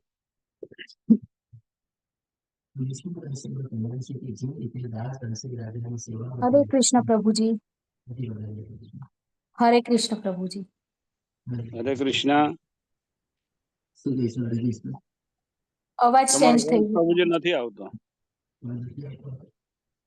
હા, નથી આવતો. અવાજ ચેન્જ થઈ ગયો પ્રભુજી. હા, નથી આવ્યો પ્રભુજી હજુ બરાબર. નથી આવતો અવાજ પ્રભુજી.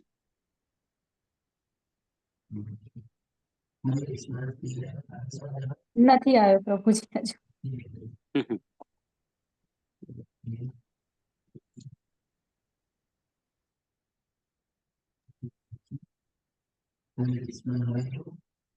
ના પ્રભુજી હજુ એનો એ જ છે.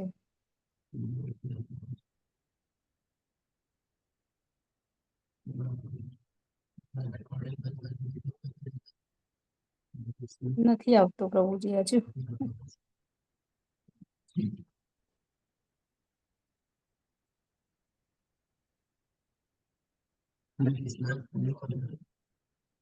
ના પ્રભુજી હજુ એનો એ જ છે.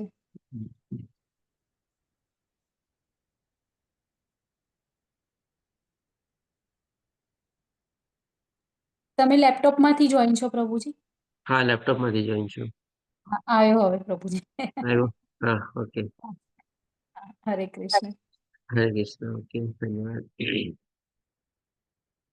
ઓકે, 31મું સ્ટેપ છે આપણે ભગવાનની સેવા કરવી. તો વિષ્ણુ રહસ્યમાં કહેવાય છે કે જે રીતે દાસ દાસી રાજાની સેવા માટે વ્યવસ્થા કરે છે તે રીતે જે માણસ ભગવાનની સેવાની વ્યવસ્થા કરે છે તે મૃત્યુ પછી કૃષ્ણલોકને પ્રાપ્ત કરે છે. અને શ્રીમંત પુરુષે મંદિરો બનાવવા જોઈએ, એને સેવા કરવી જોઈએ.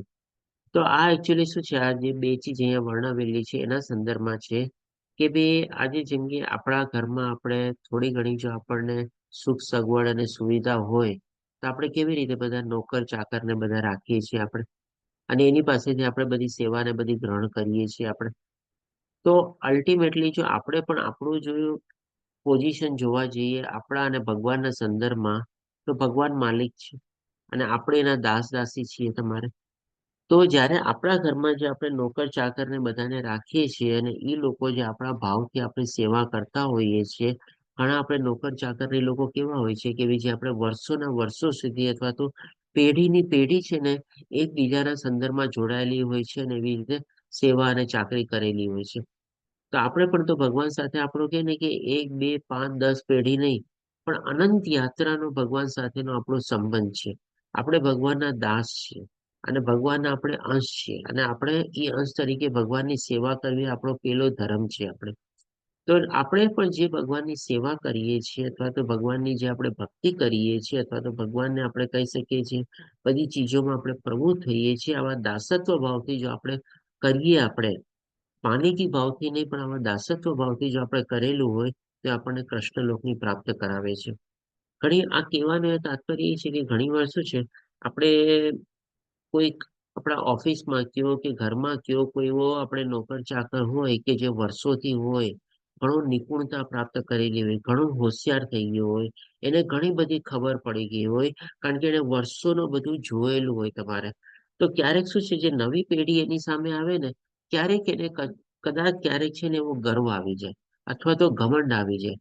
હું તો તારા કરતા ઘણા વર્ષોથી છું, મારા કરતા મેં વધારે દિવાળી જોઈ છે, તને શું ખબર, તું તો હજી હમણાં જન્મીને ઊભો થયો છે, હમણાં આવી રીતે તને હજી ખબર પડી છે બધી, તું જાણતો નથી, તું કરતો નથી. આવો ક્યારેક અહંકાર આવી જાય. તો આ જે સદંતર આપણે કહી શકીએ કે ભાઈ આપણે પણ ભગવાનના આપણે ઘણા બધા જૂના ભક્ત હોઈ શકીએ, આપણે પણ ઘણી બધી એવી નિપુણતા પ્રાપ્ત કરેલી હોય, ઘણું બધું આપણે ભગવાન માટેનું જ્ઞાન પ્રાપ્ત કરેલું હોય, પણ આપણે ક્યારે ભગવાનથી મોટા ન થઈ શકીએ. આજે જેમ દીકરો છે એના બાપથી ક્યારેય મોટો ન થઈ શકે. ગમે તેટલી મોટી લાયકાત મેળવી લે, ગમે તેટલી ડિગ્રીઓ મેળવી લે, ગમે તેટલું પોઝિશન મેળવી લે, ગમે તેટલા હોદ્દા મેળવી લે, ગમે તેટલો પૈસો કમાઈ લે, તો પણ એના બાપ કરતા ક્યારેય મોટો ન થાય. તો એવી જ રીતે ભગવાનની સેવા અને ભક્તિ કરવામાં આપણે આ બધી ચીજોમાં પ્રવૃત્ત થવું જ પડે.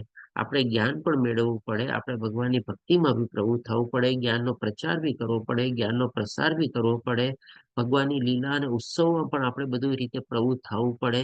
ક્યારેક લીલાઓ અને ઉત્સવમાં પણ આપણે ભગવાનનું પાત્ર ભજવવું પડે. આપણે તો એ ભગવાનનું પાત્ર ભજવીને શું આપણે ભગવાન બની ગયા? ભગવાન નથી બની જવાના. આપણે હંમેશા આપણો જે દાસત્વ ભાવ છે ટકાવીને રાખવાનો છે, એનાથી આપણે ક્યારેય ડગમગવાનું નથી. આપણે અને એવા ભાવથી જો આપણે બધી આવી વ્યવસ્થા કરીએ, સગવડ કરીએ, સુવિધાઓ લોકોને ઉપલબ્ધ કરાવીએ અને એવા ભાવથી આપણે સેવા કરીએ, તો કે છે કે કૃષ્ણ લોકને પણ આપણે પ્રાપ્ત કરીએ છીએ. અને બીજું એક ચીજ છે કે ભાઈ શ્રીમંત પુરુષોએ મંદિરો બનાવવા જોઈએ અને સેવા કરવી જોઈએ. જો આપણી પાસે એવી કોઈ દ્રવ્ય હોય અથવા તો પૈસા ટકે આપણે બહુ સારી એવી રીતે ભગવાને આપણને એવો ઐશ્વર્ય આપેલું હોય અને ભગવાને આપણને નિમિત્ત બનાવેલા હોય કોઈ જગ્યાએ એવું યોગદાન આપીને, તો આપણે એવા મંદિરના નિર્માણ માટે પણ સાથ સહકાર પૂરી રીતે આપણે આપવો જોઈએ. અને એ સાથ સહકાર આપવા માટે પણ છે ને આપણે રજોગુણી ન થવું જોઈએ. જેમ ભગવાન આપણને દાનના 3 પ્રકાર બતાવે છે ને 17મા અધ્યાયમાં, સતોગુણ, રજોગુણી અને તમોગુણી, કે ભાઈ હું મંદિર માટે તો તમને મોટું દાન આપીશ, સૌથી વધારે દાન હું આપીશ, કોઈએ નથી આપ્યું એટલું હું દાન આપીશ, અથવા તો કોઈ વધારે આપતો હોય તો એના કરતા વધારે મારી આટલી રકમ તમે લખી લેજો, અને એવા ભાવથી દાન આપી અને પછી સાથે કન્ડિશન મૂકે, મને તો તમારે એમાં આ ચીજ જોવે છે, મારા નામની આ તકતી લાગવી જોઈએ, મને આટલા બેનિફિટ મળવા જોઈએ, મંદિરમાં જયારે આવું ત્યારે મને આ સુખ સગવડ મળવી જોઈએ, આવું બધી જો કન્ડિશન રાખેલી હોય તો એ પણ આપણું રજોગુણી દાન કહેવાય છે. એ પણ કોઈ મતલબ નથી. આપણે ઉલટાનું હું તો કહું છું કે ભાઈ આપણે માની લઈએ મંદિરના નિર્માણ માટે બહુ મોટામાં મોટું યોગદાન આપ્યું, પણ આપણે એક ઓર્ડિનરી વ્યક્તિ તરીકે, દાસ તરીકે જે મંદિરમાં આપણે જવું જોઈએ, વિઝિટ કરવી જોઈએ, અને ઇવન ત્યાં મંદિરમાં જઈને પણ આપણે સેવા આપવી જોઈએ. બધી નાનામાં નાની સેવા પણ આપણે આપી શકીએ છીએ. એમ નહીં કે ભાઈ ચાલો મેં મંદિરનું નિર્માણ માટે દાન આપ્યું છે, મારા થકી આ મંદિર બનેલું છે, હું તો એના માલિક જેવો છું, હું શેની સેવા આપું, મારે સેવા આપવાની શું જરૂર છે? આપણે આપણો દાસત્વ જે છે, આપણે ભગવાનના આપણે નોકર તરીકે, દાસ તરીકે, એ રિલેશન આપણે ક્યારેય ભૂલવું ન જોઈએ. ભલે ભગવાને આપણને ગમે તેટલું ઐશ્વર્ય આપી દીધું કે ગમે તેટલી શક્તિ આપી દીધી, તો પણ આપણે ભગવાને આપણને નિમિત્ત બનાવ્યા છે, આપણે એમાં સહભાગી થયા છે. ભગવાનના કાર્ય કરવામાં આપણે એને આપણે કહીએ ને કે સાથ આપ્યો. જેમ ભગવાન અર્જુનને કહે છે ને, એમાં 11મા અધ્યાયમાં કે ઉભો થા, યુદ્ધ કર અને નિમિત્ત માત્ર છે અને તું જીત અર્જિત હાસિલ કર. તો આપણે ભગવાનના કાર્યમાં આપણે આગળ વધ્યા, ભગવાને આપણને નિમિત્ત બનાવ્યા, આપણે એ પ્રમાણેનો લાભ લીધો, પણ આપણે આપણો દાસત્વ ભાવ ક્યારેય ભૂલવો ન જોઈએ. પછી 32મું સ્ટેપ છે આપશે ગાવું, કે like જાપ કરવાની 3 રીતો છે. ગાવું, કીર્તન, એ બધું આપણે શું છે એના સંદર્ભમાં જ આવી ગયા છે. આપણે આગળના પોઈન્ટમાં આપણે ડિસ્કસ કર્યું, નૃત્ય કરવું, નાચવું, ગાવું, કીર્તન કરવું, જોર જોરથી આપણે એમાં આનંદિત થવું, પ્રફુલ્લિત થઈને આપણે ભાગ કેળવવો. આવી રીતે ગાવું અથવા કીર્તન કરવું પણ એના સંદર્ભમાં જ આવી જાય છે. અને આપણે જોઈએ છીએ કે કીર્તન પણ આપણે 3 પ્રકારે કરી શકીએ છીએ. આપણે સરસ મજાના લયપૂર્વક, રાગપૂર્વક, બધા આપણે વાજિંત્રોની સાથે આપણે હરે કૃષ્ણ મહામંત્રનો આપણે ગાયનના રૂપમાં આપણે કીર્તન કરી શકીએ છીએ, અથવા તો સામૂહિક કીર્તન કરી શકીએ છીએ. બધા લોકો આપણે જ કરીએ છીએ. અને જપ જે નોર્મલી આપણે ડેઈલી કરતા હોઈએ છીએ. આપણે આપણા ઘરે બેસીને જે આપણી નિશ્ચિતમાં જે સંખ્યા લીધેલી હોય માળાની, એ બધી આપણે જે જપમાળા કરતા હોઈએ છીએ. અને શિવજીની સ્તુતિ કરતા પણ પ્રિય છે, લિંગ પુરાણમાં કહેવામાં આવેલું છે. પછી આવે છે આપણે સંકીર્તન. આ બધા જ આપણે જપ અને કીર્તનના એ પ્રકાર છે આપણે કે ચૈતન્ય ચરિત્રમાં કહેવાયું છે કે જો કોઈ એક વખત પણ કૃષ્ણનું પવિત્ર નામ બોલે તો તે એટલો પાપોનો નાશ કરે છે કે જે તે કરી પણ શકતો નથી. આપણે બધા કેટલા પાપો કર્યા છે આપણને તો ખબર જ નથી. આ જન્મની તો વાત છોડી દો, આગલા જન્મથી કેટલા બધા કેરી ફોરવર્ડ પાપો આપણા આવ્યા હશે પણ આપણને ખબર નથી. પણ જે પ્રમાણે શાસ્ત્રમાં વર્ણવવામાં આવેલું છે, આપણે કેવળ એક વાર પણ જો શુદ્ધ ભાવથી ભગવાનનું નામ લઈએ તો જે આપણને આપણે ગણી બી નથી શકતા, જે આપણને ખબર બી નથી, જે આપણાથી અજાણ છે, એવા બધા પાપોનો પણ નાશ થાય છે આપણે કહી શકીએ.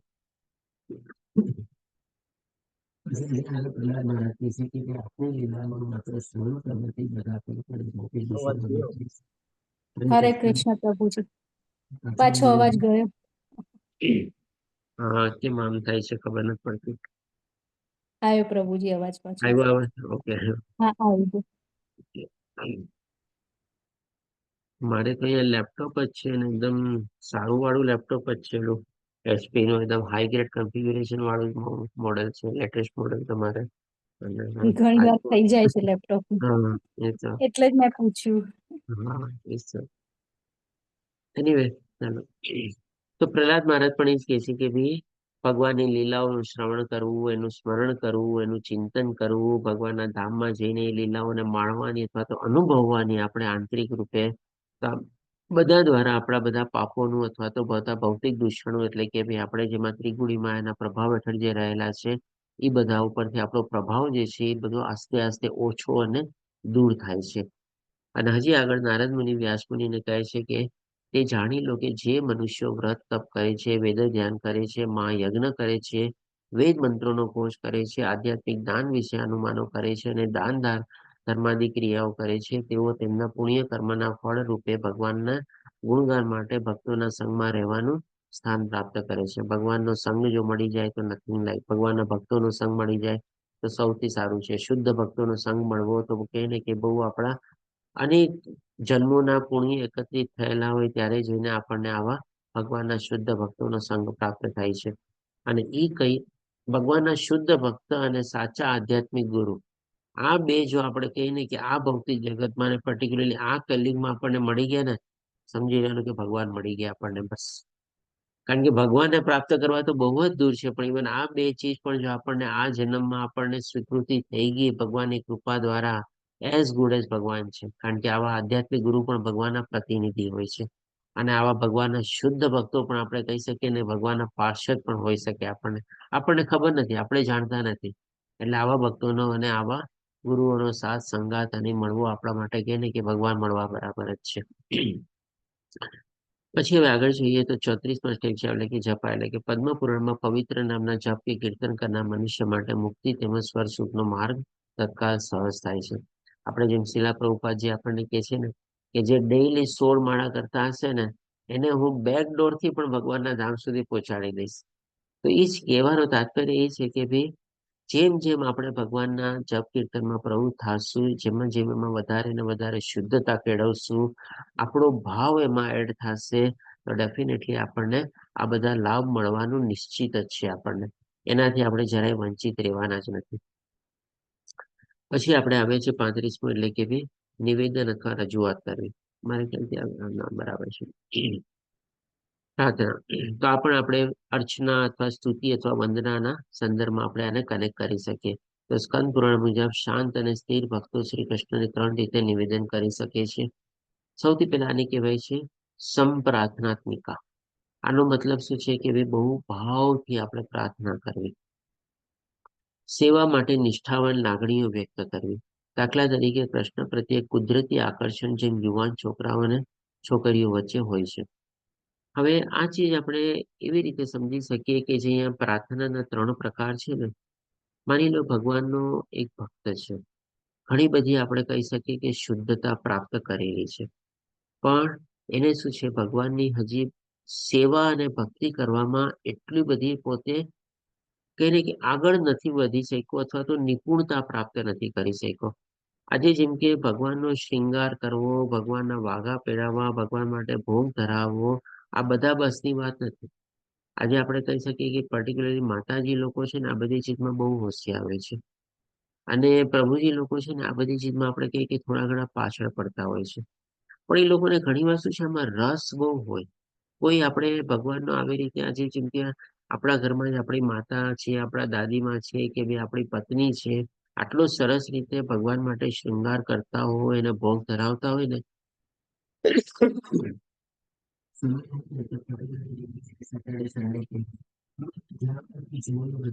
હરે કૃષ્ણ પ્રભુજી. હરે કૃષ્ણ પ્રભુજી. હરે કૃષ્ણ. અવાજ નથી અવાજ આવતો? પાછો હા હવે આવ્યો પાછો, વચ્ચે જતો રહ્યો હતો. તો આવી રીતે આપણા ઘરમાં જ આપણે માતાજીને બધા હોય, આપણા પત્ની ને બધા એ લોકો માની લો આવી રીતે ઘણો સમય આપીને ભગવાનનો શૃંગાર ને બધું કરતા હોય, આપણે એને બહુ સરસ રીતે આપણને દર્શન કરવા માટે બોલાવે, આપણે એને માણીએ છીએ. પણ આપણને આ બધી ચીજો એટલી આવડતી ન હોય. તો આપણે શું છે ભગવાનને એક આવા ભાવથી પ્રાર્થના કરી શકીએ કે ભગવાન મને એવો તો સંજોગ ગોઠવ, એવી મને મારા માટે સ્થિતિ પરિસ્થિતિ કર કે હું આ બધી ચીજ હું પણ તમારા માટે કરી શકું, હું પણ આમાં પ્રવૃત્ત થઈ શકું. તો એને આપણે કહી શકીએ કે સંપ્રાર્થનાત્મિકા, એટલે કે બહુ ભાવથી ભગવાનને પ્રાર્થના કરવાની. હજી એમાં પોતે પ્રવૃત્ત નથી થયો પણ બહુ ઈચ્છા છે કે ભગવાન હું તમારા માટે આ કરવા માંગુ છું, ભગવાન હું તમારા માટે આવી રીતે કરવા માંગુ છું, મને તમે મારા ઉપર કૃપા કરો કે જેથી કરીને હું પ્રવૃત્ત થઈ શકું. આજે જેમ કે કોઈ છોકરા છોકરી એકબીજાને પ્રપોઝ કરતા હોય તો કેવા ભાવથી આમ પ્રપોઝ કરતા હોય, I want to marry you, I love you, એવી રીતે જે કાંઈ પણ કહો તમે એ રીતે. અને બીજો આવે છે કે ભાઈ દૈન્ય બોધિકા, એટલે કે દીન ભાવે સમર્પિત થઈને, દાખલા તરીકે હું પાપી છું અને મારી જાત પર શરમ અનુભવું છું. આપણે ઘણી વાર એવા સાચા ખોટા કર્મ કર્યા હોય આપણને ખબર ન હોય, પણ જ્યારે આપણે આવા ભક્તિ માર્ગમાં આગળ વધીએ ને ત્યારે આપણને આપણા પોતા ઉપર છે ને આપણને ધિક્કાર થાય, તિરસ્કાર થાય કે મેં શેમાં મારો વ્યર્થ બગાડ્યો, મેં કેવા કર્મોમાં પ્રવૃત્ત થયેલો હતો, કેવા કેવા મેં મારી જિંદગીમાં પાછલા વખતમાં બધા કર્મો કરેલા છે. જિંદગીની તો વાત જવા દો, પણ પાછળ ઘણા લોકો અત્યારે છેવટના સમય પણ યાદ કરે કે બીજું મેં મારા આગલા બધા વર્ષોમાં મેં કેટલા ખોટા કૃત્યો કરેલા છે, કેટલા પાપ કર્મો બધા કરેલા છે. તો આ જે ભાવના જે છે આને કહેવાય છે દૈન્ય બોધિકા. એટલે કે ભગવાન સામે કે હા ભગવાન, હું જાણતા અજાણતા મેં મારી જિંદગીમાં એવા ઘણા ખોટા કૃત્યો કરેલા છે, ઘણા ખોટા પાપ કર્મો કરેલા છે, એ બધા માટે હવે હું ક્ષમા ચાહું છું. અને મને એના ઉપર શરમ આવે છે અને હું મારી જાતને પોતાને ધિક્કારું છું કે મેં આ શું કામે કર્યું, કેવી રીતે કર્યું. તો આવી રીતે જયારે આપણે ભગવાનને શરણાગત થઈએ છીએ અને ભગવાનને પ્રાર્થના કરીએ છીએ તો એ પ્રાર્થનાને કહેવાય છે દૈન્ય બોધિકા પ્રાર્થના. અને એવી રીતે હવે ત્રીજી પ્રાર્થના આવે છે કે ભાઈ લાલસામયી પ્રાર્થના. આમાં કોઈ લાલચ સાથે આપણે ભગવાનને પ્રાર્થના કરીએ છીએ, એટલે કે કોઈ સિદ્ધિની લાલસા માટે, અથવા તો કોઈ ભૌતિક દુનિયાના સુખ સગવડો અથવા તો પ્રાપ્ત કરવા માટે, એ વિશિષ્ટ શાશ્વત સેવા માટે અગત્યના ભક્તોનો પોકાર. દાખલા તરીકે, હે સ્વામી, એ દિવસ ક્યારે આવશે જ્યારે તમે મને કહેશો કે જરા આ બાજુ પવન નાખ. કદાચ હોઈ શકે આમાં લાલસામાં આપણે આધ્યાત્મિકના દ્રષ્ટિએ આપણે થોડા ઘણા લાલચી થવાનું છે, કારણ કે આ બધા સ્ટેપ્સ છે આપણને ભગવાનની શુદ્ધ ભક્તિ તરફ આગળ વધારે છે.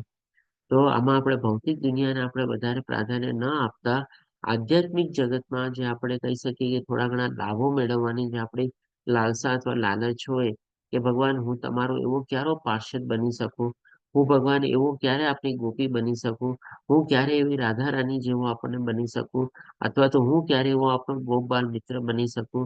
એવા પ્રકારની એક આપણને લાલસા જાગે છે કે ભગવાનના સાનિધ્યમાં અને ભગવાનના સામિધ્યમાં રહીને ભગવાનની સેવા કરવાની.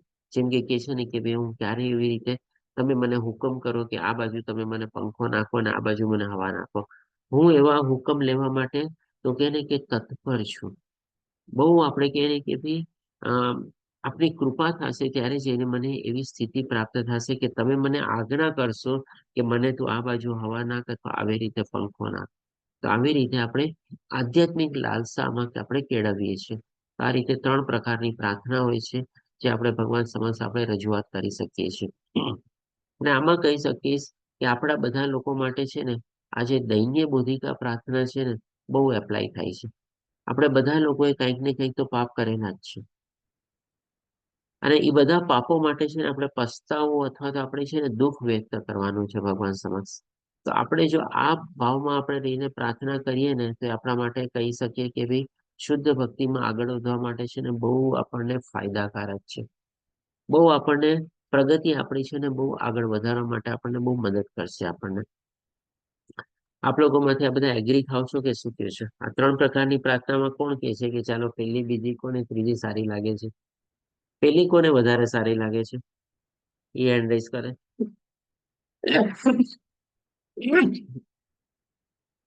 કોઈને નથી લાગતી. બીજી?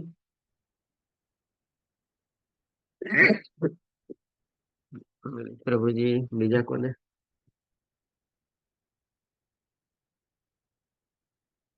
અમરીશ અને ત્રીજી કોને ગમે છે? ત્રીજા પ્રકારની પ્રાર્થના.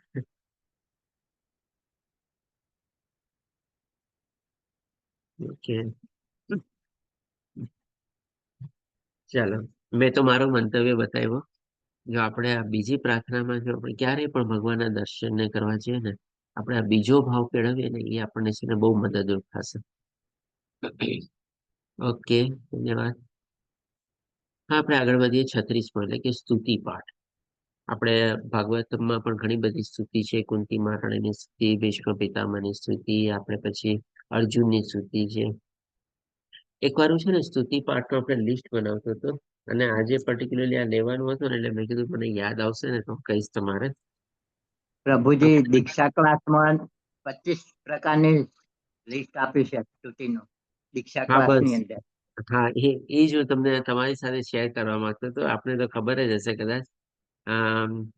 એક્ઝેક્ટલી 25 પ્રકાર. જો પેલું આપણે વ્યાસદેવની સ્તુતિ આપણે પહેલા સ્કંદમાં છે. અર્જુનની સ્તુતિ પણ આપણે પહેલા સ્કંદના 7મા અધ્યાયમાં છે. કુંતી મહારાણીની સ્તુતિ પહેલા અધ્યાય સ્કંદના 8મા અધ્યાયમાં છે. ભીષ્મ પિતામહની સ્તુતિ પહેલા સ્કંદના 9મા અધ્યાયમાં છે. પછી આપણે હસ્તિનાપુરના સ્ત્રીઓની બધી જે સ્તુતિઓ છે એ આપણે પહેલા અધ્યાયના 10મા સ્કંદમાં છે. પહેલા સ્કંદના 10મા અધ્યાયમાં. સુખદેવ ગોસ્વામીની જે સ્તુતિ છે આપણે બીજા સ્કંદના 4થા અધ્યાયમાં છે. તો ડેફિનેટલી સરસ પ્રભુજી. જો અમરીશ પ્રભુજી આપની પાસે લિસ્ટ હોય તો આપ શેર બી કરી શકો છો અત્યારે. જો જે પૂર્વી માતાજી આપનો હેન્ડ રેઝ છે, શું કહેશો? હરે કૃષ્ણ પૂર્વી માતાજી. ઓકે, એટલે 1 થી લઈને આપણે અલગ અલગ સ્કંદોમાં છેલ્લી આપણે 10મા સ્કંદમાં છે આપણે 87ના અધ્યાયમાં વેદ સ્તુતિ છે. આપણે વેદ ભગવાન જે આપણે કહીએ છીએ એની પણ બહુ સરસ મજાની સ્તુતિઓ આપેલી છે. તો આવી રીતે જે સ્તુતિ પાઠ છે એને આપણે આપણા રોજિંદા જીવનમાં પણ આપણે વણી શકીએ છીએ. કોઈ પણ એક સ્તુતિ આપણે પિકઅપ કરીને આપણે ડેઈલી આપણે એનો પાઠ આપણે કરી શકીએ છીએ. જેમાં આપણે ઘણીવાર લોકો આપણે હનુમાન ચાલીસા કરતા હોય છે કે કંઈક અલગ અલગ આપણે એનો પાઠ કરતા હોઈએ છીએ. તો આવી જે ભગવાન શ્રી કૃષ્ણની પણ અલગ અલગ સ્તુતિઓ છે એ કોઈ પણ સ્થિતિનો આપણે પાઠ નિયમન રીતે આપણે કરી શકીએ છીએ. તો ભગવદ્ ગીતામાં અર્જુન દ્વારા વિશ્વરૂપની સ્તુતિ, ગૌતમીય મંત્રમાં તમામ શ્લોકો બધા પ્રાર્થના રૂપમાં જ છે. આપણે ભાગવતમાં પણ જેમ કીધું ને કે બ્રહ્માજીની સ્તુતિ, કુંતી મહારાણીની સ્તુતિ, ભીષ્મ પિતામહની સ્તુતિ, અને સ્કંદ પુરાણમાં કેવું છે મુનિઓ અને ઋષિઓ તેવા ભક્તોને નમસ્કાર કરે છે અને દેવો તેવા ભક્તોને પૂજે છે કે જે ભક્તો ભગવાનના શ્રી કૃષ્ણની સતત સ્તુતિ કરે છે. કારણ કે જો ભગવાનને છે ને એની સ્તુતિ, એની પ્રાર્થના, એના ગુણગાન, એનો મહિમા આ બધી ચીજ બહુ પ્રિય છે. એમની લીલાઓ, એનું જયારે ભગવાન સમક્ષ આ બધી ચીજોનું આપણે વર્ણન કરીએ ને ભગવાનને બહુ ગમે. આજે આપણને પણ કોઈ માની લો એક નાનકડું સરખું થેન્ક યુ આવીને કહે, અને કોઈ આપણને કે તમે આ કાર્ય તો બહુ સારી રીતે કર્યું, આ કામ તમે બહુ નિપુણતાથી કર્યું, બહુ સરસ રીતે કર્યું, તમારા કરતા તો વધારે સારી રીતે કદાચ જ કોઈ કરી શકે. આપણને થોડું ઘણું તો આમ કે ને કે ફૂલાવો લાગે ને, આપણને કેવું ગમતું હોય ત્યારે કોઈ પણ આપણને આવીને આપણા વખાણ કરે તો એવી જ રીતે જો ભગવાનની સ્તુતિ, ભગવાનની પ્રાર્થના, હરે કૃષ્ણ ધ્રુવજીએ કરે તે પ્રાર્થના સ્તુતિ કહેવાય. હા, ધ્રુવજીએ જયારે આપણે છે ને પોતે અર્થાર્થીના હિસાબે ભગવાન પાસે જાય છે અને પછી જયારે ભગવાન દર્શન આપે છે અને ત્યારે ભગવાનને સમજે છે કે ભાઈ આપ મળી ગયા ત્યારે બીજું મને શું જોવે, ત્યારે ભગવાન જેને સાચું જ્ઞાન પ્રદાન કરે છે અને પછી જે ધ્રુવ મહારાજ બોલે છે ને એને આપણે સ્તુતિના રૂપમાં લઈ શકીએ અથવા તો પ્રાર્થનાના રૂપમાં લઈ શકીએ. બરાબર છે આપની વાત. તો એવી જ રીતે જેમ જોયું ને કે ભાઈ આપણને કોઈ નાના સરખા પણ કોઈ વખાણ કરે એટલીસ્ટ આપણને વ્યક્તિ પ્રિય લાગવા માંડે. તમે જોજો બીજી વાર જયારે વ્યક્તિ આવે ને આપણને એના પ્રત્યે કોઈ બીજો કોઈ ભાવ નહીં હશે. આપણને ઉલટાનું એ વ્યક્તિ આપણને ગમશે. હા, એને જો મારા વખાણ કર્યા હતા, કાંઈ નહીં કર્યું હશે આપણા માટે, ખાલી આપણને આવીને 2-4 સારા શબ્દો કીધેલા હશે, પણ આપણને એ વ્યક્તિ છે ને ઓટોમેટિકલી એના પ્રત્યે લાગણી, પ્રેમ બધું વધી જશે આપણને. તો આપણે પણ એવી જ રીતે માની લો ભગવાનની જેવા ભાવથી બધી આપણે સ્તુતિ અથવા ગુણગાન ને બધું કરીએ, તો ભગવાનને પણ છે ને આપણા પ્રત્યે પ્રેમ જે છે ને એ આકર્ષિત અથવા તો લાક્ષણિકતા અથવા તો નેચરલી રૂપ છે ને થોડો ઘણો વધી જશે. આ મારો ભક્ત છે, રેગ્યુલર મારી સ્તુતિ કરે છે, રેગ્યુલર મને પ્રાર્થના કરે છે, રેગ્યુલર મારા દર્શન કરે છે, રેગ્યુલર મારી લીલાઓ માણે છે, રેગ્યુલર મારો ભગવાન શાસ્ત્રોનું પઠન કરે છે. ઓટોમેટિકલી ભગવાનને છે ને આપણા પ્રત્યે થોડું ઘણું આકર્ષણ અથવા તો લાગણી ભાવ અથવા પ્રેમ ભાવ આપણા પ્રત્યે વધીને જશે જ તમારે. તો ડેફિનેટલી આ કોઈ પણ સ્થિતિને આપણે આપણા જીવનમાં રોજિંદા રૂપમાં આપણે વણી શકીએ છીએ. પછી આવે છે 37 એટલે કે પ્રસાદ લેવો. એટલે કે પદ્મપુરાણમાં સ્પષ્ટપણે કહેવામાં આવ્યું છે કે જે મનુષ્ય નિત્ય પ્રસાદનો આદર કરે છે અને ચરણામૃત સાથે ગ્રહણ કરે છે તેને 10,000 યજ્ઞો કરવાનું પુણ્ય પ્રાપ્ત થાય છે. આપણે જો મંદિરમાં ઘણા લોકો પ્રસાદિયા ભગત બી હોય છે, વાત બરાબર છે. કારણ કે શું છે, મંદિરમાં જે આપણને ભોગ ધરાવેલો હોય અને જે આપણે પ્રસાદ આપણને મળે ને એમાં મહિમા છે ને કંઈક અલગ હોય છે. અને રેગ્યુલરલી આપણે હેબિટ પ્રમાણે પણ જો આપણે પ્રસાદ ગ્રહણ કરતા હોઈએ ને, આપણામાં છે ને automatically one or the other day ભક્તિનો સંચાર થવાનો જ છે. આપણે પણ એમાંથી બાકાત નથી રહી શકવાના. આજે આપણે માની લો કોઈ આપણને નાનપણથી આપણને કોઈક વિટામિનની ટેબ્લેટ આપણે લેતા હોઈએ, આપણે રોજિંદા રૂપમાં આપણે એને જીવનમાં વણી લીધેલી હોય. આપણે ઘણા લોકો તો શું છે ઓલી ડાયાબિટીસ અને બીપીની ટેબ્લેટ પણ ડેઈલી લેતા હોય છે ને. પ્રભુજી મેં આજે ઈશ્વરદેવને સુખી રાખી છે. ઓકે, સરસ જ્યોતિ માતાજી. આપણે સોશિયલ મીડિયાના સ્ટેટસ ઉપર રાખીએ, જેથી એ પણ એક જાતનો પ્રચાર અને પ્રસાર માટે આપણે લોકોને પ્રોત્સાહિત અને પ્રેરિત કરી શકીએ છીએ એવા દ્વારા બી. તો અહીંયા કહેવાનું તાત્પર્ય શું છે કે ભાઈ આજે જેમ કે આપણે ડાયાબિટીસ અને બીપીની દવા, ઘણી વાર આપણને શું કહે છે ડોક્ટર લોકો કે ભાઈ હવે તો તમારે આજીવન આ ટેબ્લેટ લેવી જ પડશે, આના સિવાય બીજો કોઈ રસ્તો તમારા માટે છે જ નહીં. આ તો ખાલી ભૌતિક દ્રષ્ટિએ થયું. હકીકતમાં કેટલું સાચું છે મને ખબર નથી, કારણ કે મારો પોતાનો અનુભવ કહે છે કે મને પણ ડોક્ટરે કીધેલું હતું કે તમારે બીપીની ટેબ્લેટ લેવી જ પડશે તમારે, પણ મેં અહીંયા આવીને બીપીની ટેબ્લેટ છોડી દીધી તમારે. અને છેલ્લા 4 વર્ષથી મેં ટેબ્લેટ છોડી દીધેલી છે. આવ્યા પછી 2 વર્ષનો સ્ટોક લઈ આવ્યો તો 2 વર્ષ દવા ચાલી ગઈ. પછી કોરોના કાલ આવી ગયો, પણ દવા ન આવી શકી, એટલે ત્યારે મેં કીધું ચાલ ને એકવાર છોડીને ટ્રાય કરીએ. તો એ છુઈટી ઉલટાનું બીપી નોર્મલ થઈ ગયું છે. 4 વર્ષમાં મને બીપીનો પ્રોબ્લેમ નથી થયો વગર દવાએ આપણે.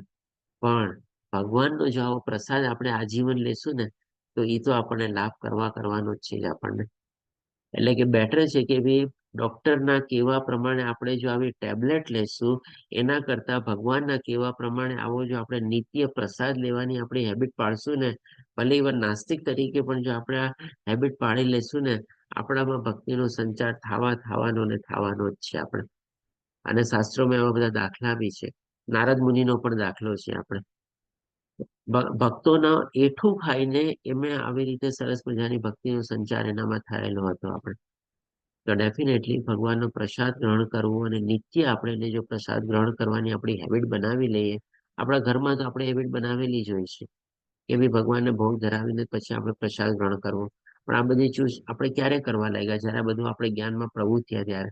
પણ આજની તારીખમાં પણ જો કોઈ એવા ભગવાનના ભક્ત નથી, આપણા ઘરમાં પણ એવા કોઈ ભક્ત નથી, તો આવા જે પ્રસાદીય ભક્ત તરીકે પણ આપણે એને મંદિરમાં નિત્ય લઈ જઈએ ને, કે ચાલ ત્યાં પ્રસાદ મળશે, તને ભાવે છે ને, એ પણ એક ને એક દિવસે તો ભગવાનનો ભક્ત થવાનો જ છે આપણે.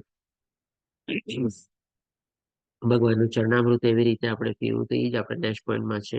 ચરણામૃત પીવું તો પદ્મપુરાણમાં કહેવાયું છે કે જે માણસ ક્યારેય દાન આપી શક્યો નથી, જેણે ક્યારેય યજ્ઞ કર્યા નથી, જેણે વેદ ધ્યાન કર્યું નથી, જેણે ક્યારેય ભગવાનની પૂજા કરી નથી, અથવા જેણે ક્યારેય કોઈ સત્કર્મ કર્યું નથી. આ બધા કોણે ન કર્યું? આ બધું નાસ્તિક એને જ ન કર્યું હોય, અથવા તો ઘોર પાપી હોય, અધમ યોનિમાં જન્મેલો હોય, એ જ આ બધું ન કરતો હોય ને તમારે, તો એના માટે આપણે કહીએ કે બેનિફિટ છે. આપણે એમાં પણ શું કહેવામાં આવેલું છે કે જે મંદિરમાં રાખેલા ચરણામૃતનું પાન કરે, તો તે ભગવાનના ધામમાં પ્રવેશ કરવા યોગ્ય બની જાય છે. એટલે આટલી બધી ડિસ્ક્વોલિફિકેશન હોવા છતાં, આટલી બધી નાલાયકતા હોવા છતાં, આટલી બધી નાસ્તિક વૃત્તિ હોવા છતાં પણ ભગવાન કેટલા કૃપાળુ છે, કેટલા દયાળુ છે. ભગવાન કહે છે કે જો એક વાર પણ મંદિરમાં આવીને શુદ્ધ ભાવથી મારા ચરણામૃતનું પાન કરશે ને, તો એને પણ હું મારા ધામમાં પ્રવેશ કરાવીશ. જેમ ભગવાન 9મા અધ્યાયમાં કહે છે ને કે જેણે નિમ્ન યોનિમાં જન્મેલા હોય, પાપ કર્મો કરેલા હોય, પણ એ પણ જો પોતાની લાઈફમાં યુ ટર્ન લે છે તો એ પણ મારા ધામમાં પહોંચી શકે છે. 9મા અધ્યાયના 30મા અને 31મા શ્લોકમાં ભગવાન એ જ ચીજ આપણને બતાવે છે. તો એ જ રીતે ભગવાન પણ એ આપણને કહે છે કે બી જે પ્રમાણે શાસ્ત્રમાં કહેવામાં આવેલું છે, આપણે ચરણામૃતનું પણ આપણે પાન કરીએ તો પણ આપણને આવા લાભો મળી શકે છે. હવે 39મો પોઈન્ટ છે આપણે અર્પણ કરેલા આવતા ધૂપ અને ફૂલોની સુગંધ. તો હરિભક્તિ સુગંધમાં કહેવાય છે જ્યારે ભક્ત ભગવાનને ચડાવવામાં આવેલા ધૂપની ગંધ લે છે ત્યારે તે સંસારના તમામ દૂષણોથી મુક્ત થાય છે. તમામ દૂષણો એટલે કે ભૌતિક દુનિયા, આ ત્રિગુણી માયાના બધા દૂષણો, એ બધા ત્રિગુણી માયાથી આપણે દૂર થઈએ છીએ. જેમ કે જ્યારે જડીબુટ્ટી સુંઘાડવાથી, સાપના કરડવાથી ઝેરની અસર દૂર થાય છે. એ વખતમાં એ બધી જડીબુટ્ટીઓ હતી તમારે, એટલા માટે જ્યારે લક્ષ્મણજી મૂર્છિત થયા હતા અને ત્યારે પણ એ હનુમાન જેવી જડીબુટ્ટી લઈ આવે છે અને આપણે એને ફરીથી સજીવન કરવામાં આવે છે. એ બધું પ્રમાણેનું શાસ્ત્ર જ આપણે કહીએ ને કે અલૌકિક હતું, બધું અલગ પ્રકારનું શાસ્ત્ર હતું. આજે તો એ લોકો બધા લોકો જાણતા બી નહીં હશે ઘણા લોકો.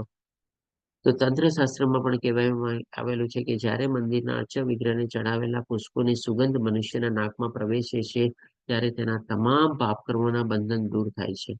માયાવાદી માળા સૂંઘે તો ભક્ત બની પ્રગતિ કરી શકે છે. આના સંદર્ભમાં પણ આપણે ચતુષ્કુમારનો પણ દાખલો છે, જે ભગવાનના ચરણોમાં ચરણ વંદન કરે છે અને ચરણ વંદનમાંથી જે સુગંધ ગ્રહણ કરે છે, એ સુગંધ ગ્રહણ કરીને એ પોતે ભગવાનના ભક્ત બની જાય છે સાકાર રૂપમાં. આપણે ભગવાનના ખાલી એકવાર દર્શન કરવા જાય છે અને દર્શન કરવામાં પણ ચરણો થાય છે અને એ સુગંધ દ્વારા એ લોકોને આવો પરિવર્તન એ લોકોમાં આપણને જોવા મળે છે. અને મને ખ્યાલ છે આપણે ઇસ્કોન મંદિરમાં આપણે જ્યારે આરતી ને બધું થાય ને ત્યારે આ પર્ટિક્યુલરલી પ્રથા છે ને મેં ખાલી અહીંયા ઇસ્કોન મંદિરમાં જ જોઈ. અને ઇવન પર્ટિક્યુલર મેં અહીંયા રેજાનામાં આવીને તમારે ઇસ્કોન મંદિરમાં જે પૂરી આરતી થઈ જાય ને પછી એક ફૂલ હોય, એ પહેલા તો શું છે આરતી થઈ ગયા પછી બધાને આરતી દેવામાં આવે, બધા લોકો આરતી ગ્રહણ કરે. પછી જ્યારે પંખો અને ઓલું બધું જે કરે એના પછી એક ફૂલ હોય, એ ફૂલ લઈને પણ બધાને છે ને સુંઘાડવામાં આવે. અને પછી હજી એક એના પછી એક સ્ટેપ હોય છે, એક અત્તરવાળી એક આપણે ઓલી એક દીવાસળી જેવું લાંબુ હોય તમારે, એ લઈને પણ શું છે બધા ભક્તોને અહીંયા હાથમાં બધાને અહીંયા ટચ કરાવવામાં આવે અને એ સૂંઘવાનું હોય આપણે. આ બધી પ્રક્રિયા તો મેં બીજે ક્યાંય નહોતી જોઈ, પણ અહીંયા ઇસ્કોન મંદિરમાં આવીને મેં જોઈ કે બધાને આરતી દેવામાં આવે, બધાને ફૂલ સુંઘાડવામાં આવે, બધાને એવા અત્તરવાળી એ ચીજ સુંઘાડવામાં આવે. જી અમરીશા પ્રભુજી શું કહેશો? પ્રભુજી સેન્ટ છે ને એ નરસિંહદેવ ભગવાનને ચડાયા પછી બધાને સુગાડવામાં આવે. હરે હા કૃષ્ણ. એ સેન્ટ વાળી એક ઓલી હોય છે આપણે અત્તરવાળું આપણે. તો ડેફિનેટલી આ બધું પેલા એટલી ખબર નહોતી અને ઇવન જયારે હું પણ આ ક્લાસ બધા કર્યા મેં ત્યારે અને હું પણ મંદિર, કારણ કે શરૂઆતમાં છે ને હું અહીંયા આવીને ઇસ્કોન ટેમ્પલમાં ગયો હતો અને એ ઇસ્કોન ટેમ્પલમાં છે ને આવી રીતે એ લોકો પ્રક્રિયા હતી ત્યારે મને પોતાને છે ને ખબર નહોતી. મેં ત્યારે હજી લેવલ 3 પણ નહોતું ક્લિયર કરેલું અને મેં આ ફકીર રસામણ સિંધુ ત્યારે વાંચ્યું બી નહોતું. હું તમને વાત કરું છું તમારે 2019 કોવિડ પહેલાની, અને કોવિડ પછી આપણે બધું શરૂ થયું. ત્યારે પછી છે ને મેં આ ભક્તિ રસામણ સિંધુ વાંચ્યું, લેવલ 3 ક્લિયર કર્યું, ત્યારે જઈને મને છે ને ખબર પડી કે આપણે આ ઇસ્કોન ટેમ્પલમાં આરતી પછી આ બધું પણ શું કામ આપણને કરાવવામાં આવે છે. અને મેં ત્યારે છે ને ઇવન ઇસ્કોન મંદિરમાં જે આપણે પ્રભુજી હતા ને એ પણ આપણે નવોદિત હતા. તો એને મેં પૂછ્યું ને તો એ પણ મને છે ને ત્યારે પ્રોપર રીઝન નહોતું આપી શક્યા કે ભાઈ શું કામ આપણે આ સ્કૂલ સુંઘાડીએ છીએ ને આપણે આ અત્તર લગાડેલું બધાને સુંઘાડીએ છીએ. જી અમરીશા પ્રભુજી આપનો હેન્ડ રાઈઝ છે. હરે કૃષ્ણ. પ્રભુજી જ્યારે મંગળા આરતી થશે ને એના 7 સ્ટેપ છે. ધૂપ, દીપ, જલ, વસ્ત્ર, પુષ્પ, મોરપંખ અને ચામર, એ રીતે સિક્વન્સમાં એનું થાય છે હા એ રીતે. હરે કૃષ્ણ. બરાબર સરસ. હા એ પણ મેં જોઈ હતી. ઇવન ત્યાં જે આપણે આરતી થાય છે ને હજી પણ રેગ્યુલર થાય. અહીંયા જો કે અઠવાડિયામાં એકવાર ખુલે, દર રવિવારે ખુલે, રવિવારે જાઓ તો એ આરતી છે ને લગભગ 25 મિનિટ સુધી આરતી ચાલે આપણે. અને એ આરતી થઈ ગયા પછી પણ આપણે છે ને છેલ્લે પછી ભોજન મંત્ર લઈએ અને પછી આપણે બધાને પ્રસાદી થાય. ભગવાનના વિગ્રહ સામે પડદો પાડવામાં આવે અને પછી બધાને લાઈનમાં બેસાડવામાં આવે અને પ્રસાદ ગ્રહણ કરાવવામાં આવે. એટલે કે આખી એક પ્રક્રિયા છે ને, આરતી શરૂ થાય, ઘણા લોકો તો શું છે આરતીના ટાઈમે આવે કે ભાઈ ચાલો અડધી કલાક 1 કલાક ટાઈમ છે ને 25 થી 30 મિનિટ આરતી થશે, પછી 15-20 મિનિટમાં પ્રસાદ ને બધું છે ગ્રહણ કરીને પોણી 1 કલાકમાં નીકળી જશું આપણે. એટલે પણ એની પહેલા શું છે, જયારે કીર્તન ને બધું થાય અને પ્રવચન ને બધું થાય, તો એ કીર્તન ને પ્રવચનમાં નોર્મલી ઓછા હોય, કારણ કે કીર્તનમાં એ શરૂઆત 3 વાગ્યાથી કીર્તન શરૂ થઈ જાય, 3 થી 4 કીર્તન ચાલે, 4 થી 5 શું છે થોડું પ્રવચન ની બધું ચાલે. તો હું જોઉં કે પ્રવચન ત્યાં હું આપું છું અને કીર્તન એક બીજા ભક્ત છે એ કરે છે. તો કીર્તન અને પ્રવચનમાં જો કે અચૂક સંખ્યા ઓછી ને ઓછી હોય, અને જેવું 5 વાગે આરતી થવાનો શરૂઆતનો સમય હોય ત્યારે સંખ્યા વધતી જાય, અને 5:15 5:30 જયારે આરતી પૂરી થવાનો સમય હોય ત્યારે પૂરેપૂરી સંખ્યા શરૂ થઈ જાય, કારણ કે પછી ત્યારે પ્રસાદની આપણે પ્રવૃત્તિ શરૂ થવાની હોય. અને 6 વાગે પાછું જુઓ તો મંદિર ખાલી, અને 6 વાગ્યા પછી અમે લોકો મંદિરમાં સાફ સફાઈ બધું કરીને લગભગ નીકળતા 7-1 વાગે આમ. અને જસ્ટ એક કહેવાનું છે કે ભાઈ આ બધી ચીજો પણ ત્યારે આવ્યા પછી આ બધું ખબર પડે. જી હિરલ માતાજી, આપનો હેન્ડ છે. હરે કૃષ્ણ પ્રભુજી. હરે આપણે આ કૃષ્ણ. વ્યાસપીઠ પર જે બેઠેલા હોય વક્તા, એને માળા પહેરાવે મતલબ પછી દંડવત કરે, તો એની પાછળનું રીઝન શું? જે વક્તા હોય એને માળા પહેરાવે. એ આપણે આદર માન સન્માન, આપણે ગુરુ પૂજા કરીએ અથવા તો વ્યાસપીઠ ઉપર જે બેઠા હોય આપણે એની ગુરુ પદ આપણે સ્થાપિત કરીએ છીએ, અને તો ગુરુનું પણ આપણે આદર માન સન્માન કરવું, એટલા માટે આપણે એને માળા પહેરાવીએ, કાંઈક ચીજ આપણે એને અર્પણ કરીએ, અને એ રીતે એને વ્યાસપીઠ બેઠાડીને આપણે એનું પાસેથી આપણે બધી ચીજો ગ્રહણ કરીએ. પછી હવે આપણે આવે છે 40મી ચીજ કે ભાઈ શ્રી વિગ્રહને સ્પર્શ કરવો. તો વિષ્ણુ ધર્માંતરમાં કહેવાય છે કે એક વૈષ્ણવ તરીકે જેણે દીક્ષા લીધી છે અને કૃષ્ણ ભાવનામૃતમાં છે અને ભક્તિની સેવા કરી છે, તે જ શ્રી વિગ્રહને સ્પર્શ કરવાનો અધિકૃત છે. ડેફિનેટલી આ ચીજ તો ઘણી બધી જગ્યાએ આપણને જોવા મળે છે. ભગવાનની નિજ સેવા કરવી, ભગવાનના વાઘા બદલવા, ભગવાનનો શૃંગાર કરવો, ભગવાનની આરતી કરવી, ભગવાનને ભોગ ધરાવવો, ભગવાનની બધી સેવાઓ પછી આપણે આટોપવાની, આ બધી ચીજમાં એવા લોકોને જ પ્રવેશ હોય છે, અથવા તો એવા લોકો અધિકૃત થયેલા હોય છે અથવા ઓથોરાઇઝડ હોય છે કે જેણે એવા પ્રકારની દીક્ષા ગ્રહણ કરેલી હોય. મારા ખ્યાલથી કદાચ એને બ્રાહ્મણ દીક્ષા કહેવાય છે આપણા ઇસ્કોનમાં, મને એટલું ડિટેલમાં ખબર નથી, પણ જેણે આ દીક્ષા લીધેલી હોય એ જ આ બધી સેવા કરી શકે છે. નહીં તો અધરવાઇઝ એ લોકો ભગવાનને સ્પર્શ નથી કરી શકતા. અને કોઈને બાદ, અહીંયા કહેવાનું તાત્પર્ય શું છે કે કોઈને બાદ નથી, આપણે રોકતા નથી, પણ એટલી શુદ્ધતા આપણે કેળવવાની છે. જે હંમેશા આપણો એડવાઇસ છે. જે પ્રભુજી અલ્ટરમાં એમની જ એન્ટ્રી હોય છે, જે બ્રાહ્મણ દીક્ષા લીધી હોય એમને જ એન્ટ્રી મળે છે. હરે કૃષ્ણ. બરાબર. ઇવન અમે પણ અહીંયા જે ઇસ્કોન મંદિરમાં જઈએ છીએ તો આ બધી સેવાને બધું આપીએ છીએ, પણ એટલે હદ સુધી, એટલી લિમિટ, અમારા માટે એક લિમિટ હોય છે, ત્યાં સુધી જ અમે જઈ શકીએ. ઇવન મેં તો હજી ઇસ્કોનની દીક્ષા નથી લીધેલી, તેમ છતાં પણ થોડું ઘણું આપણે અહીંયા છૂટછાટ ને બધું હોય છે કે ભાઈ ચાલો ભોગ બનાવવામાં, કિચનમાં હેલ્પ તરીકે એમાં બધી આપણને મદદ કરી શકીએ છીએ અને સેવાનો આપણે લાભ લઈ શકીએ છીએ. અને ઇવન પ્રવચન આપવામાં પણ એ લોકો મને અલાઉ કરે છે, કારણ કે અત્યારે બીજા કોઈ એવા આપણને એવા બી છે નહીં તમારે કે જેથી કરીને બધી સેવાનો આપણને લાભ લઈ શકે. તો થોડી ઘણી ક્યારેક છૂટછાટ એ પ્રમાણે થઈ શકે છે, પણ હજી સુધી પણ ભગવાનના આ વિગ્રહ માટે તો હજી એમાં છૂટછાટ હજી નથી આપવામાં આવેલી. એ તો જે ભગવાનના જે પ્રભુજી છે, મંદિરના જે પ્રભુજી જે છે એ જ કરે છે તમારે. અને એમની ઉંમર અત્યારે તમારે 88 યર્સની છે. અને જે મેં તમને કીધું ને ગયા શનિવારે માતાજીનું આપણે એમને દેહ છોડ્યો હતા, એના માટે આપણે પ્રાર્થના સભા ને બધું બી હતી આપણે. તો એ પ્રભુજી હજી સુધી સેવા આપી રહ્યા છે. ઓકે, તો નેક્સ્ટ પોઈન્ટ હવે આપણે આવે છે 42મો પોઈન્ટ, એટલે કે ભગવાનની આરતી અને ઉત્સવોનું આયોજન. તો સ્કંદ પુરાણમાં કીધું છે કે આરતી થાય છે ત્યારે ભગવાનના મુખારવિંદનું દર્શન કરવાથી મનુષ્યના સહસ્ત્ર કોટી વર્ષોના સંચિત પાપ દૂર થાય છે અને બ્રહ્મ હત્યા તથા મહાપાપની પણ ક્ષમા પ્રાપ્ત થાય છે. તો ભગવાનની સામે આપણે જો તાળીઓ પાડીએ તો પણ, જેમ આપણે કીધું હતું ને નારદ મુનિએ, કે ભાઈ આ ભૌતિક દુનિયાના જે બધા આપણે મચ્છરો છે અથવા તો જે બધા પક્ષીઓ છે બધા ઉડી જાય છે, એટલે કે ભાઈ આપણા આવરણો જે છે બધા દૂર થાય છે. અને એવી રીતે જો આપણે આરતીના આવી રીતે જ્યારે ભગવાનના વિગ્રહના દર્શન કરીએ અને મુખારવિંદના દર્શન કરીએ તો આપણે બધા પાપો પણ આપણા નષ્ટ પામે છે. જન્માષ્ટમી, રામનવમી, યાત્રા, વૈષ્ણવોનો જન્મદિવસ, ઝૂલન યાત્રા, દોલ યાત્રા, આ બધા ઉત્સવોનો આપણે રેગ્યુલરલી આપણે અહીંયા આયોજન બી કરીએ છીએ અને આપણે માણીએ પણ છીએ. ભવિષ્ય પુરાણમાં પણ કહેવામાં આવેલું છે કે આવા ઉત્સવ સમયે જો ચાંડાળ પણ રથમાં બિરાજેલા ભગવાનને કુતુહલ દર્શન કરે તો તેની ગણતરી પણ વિષ્ણુના પાર્ષદ તરીકે થઈ જાય છે. એટલે કે અધમથી અધમ યોનિમાં જન્મેલો હોય પણ એ પણ આવી શુદ્ધ ભાવે જો ભગવાનના દર્શન કરે તો એને પણ આવા લાભ મળી શકે છે. અગ્નિ પુરાણમાં પણ કહેવાયેલું છે કે જે મનુષ્ય પ્રસન્ન થઈને મંદિરમાં ભગવાનની પૂજાના દર્શન કરે છે તેને પંચરાત્રમાં વર્ણવ્યા પ્રમાણે ક્રિયા યોગનો અથવા તો અષ્ટાંગ યોગ ફળ મળે છે. પંચરાત્ર એટલે કે જે આપણે નારદ પંચરાત્ર તરીકે આપણે કહીએ છીએ. એમાં શું છે, આવા ઘણા બધા આપણે વિધિ વિધાનોનું આપણને નિરૂપણ કરવામાં આવેલું છે કે ભાઈ આ રીતે આપણે પૂજા કરીએ, આ રીતે વ્રત કરીએ, આવી રીતે સ્તુતિ કરીએ તો આવા બધા ફળો આપણને પ્રાપ્ત થઈ શકે છે. પણ એ બધું ઘણે ખરે અંશે આપણે છે ને કહી શકીએ કે ભાઈ ભૌતિક દુનિયાના સંદર્ભમાં છે આપણે. પણ જે પ્રમાણે અહીંયા બતાવવામાં આવેલું છે કે જો આવી રીતે મંદિરમાં જઈને આપણે ભગવાનના દર્શન કરીએ તો આ બધી પંચરાત્રમાં પણ જે વિધિઓ છે ને એના કરતા પણ આપણને વિશિષ્ટ ફળ આપણને આપી શકે છે. તો આ રીતે આપણો અહીંયા 9મો અધ્યાય કમ્પ્લીટ થાય છે. હવે 10મા અધ્યાયના સંદર્ભમાં આપણે જોઈએ તો આમાં પર્ટિક્યુલરલી શું છે, આપણે ભગવાનની લીલાઓ જે અમરીશા પ્રભુજી શું કહેશો? આપણો એન્ડ છે. હરે હરે કૃષ્ણ પ્રભુજી. એડ કરું છું કે આરતી જયારે થતી હોય ને ત્યારે હંમેશા ઉભા થઈને આરતી કરવી જોઈએ.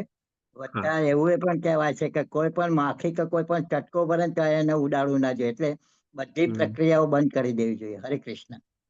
જી હા, આ વાતે એકદમ ધન્યવાદ માં પ્રભુજી યાદ કરવા બદલ. જી આટલે માતાજી આપણો એન્ડ છે, શું કહેશો?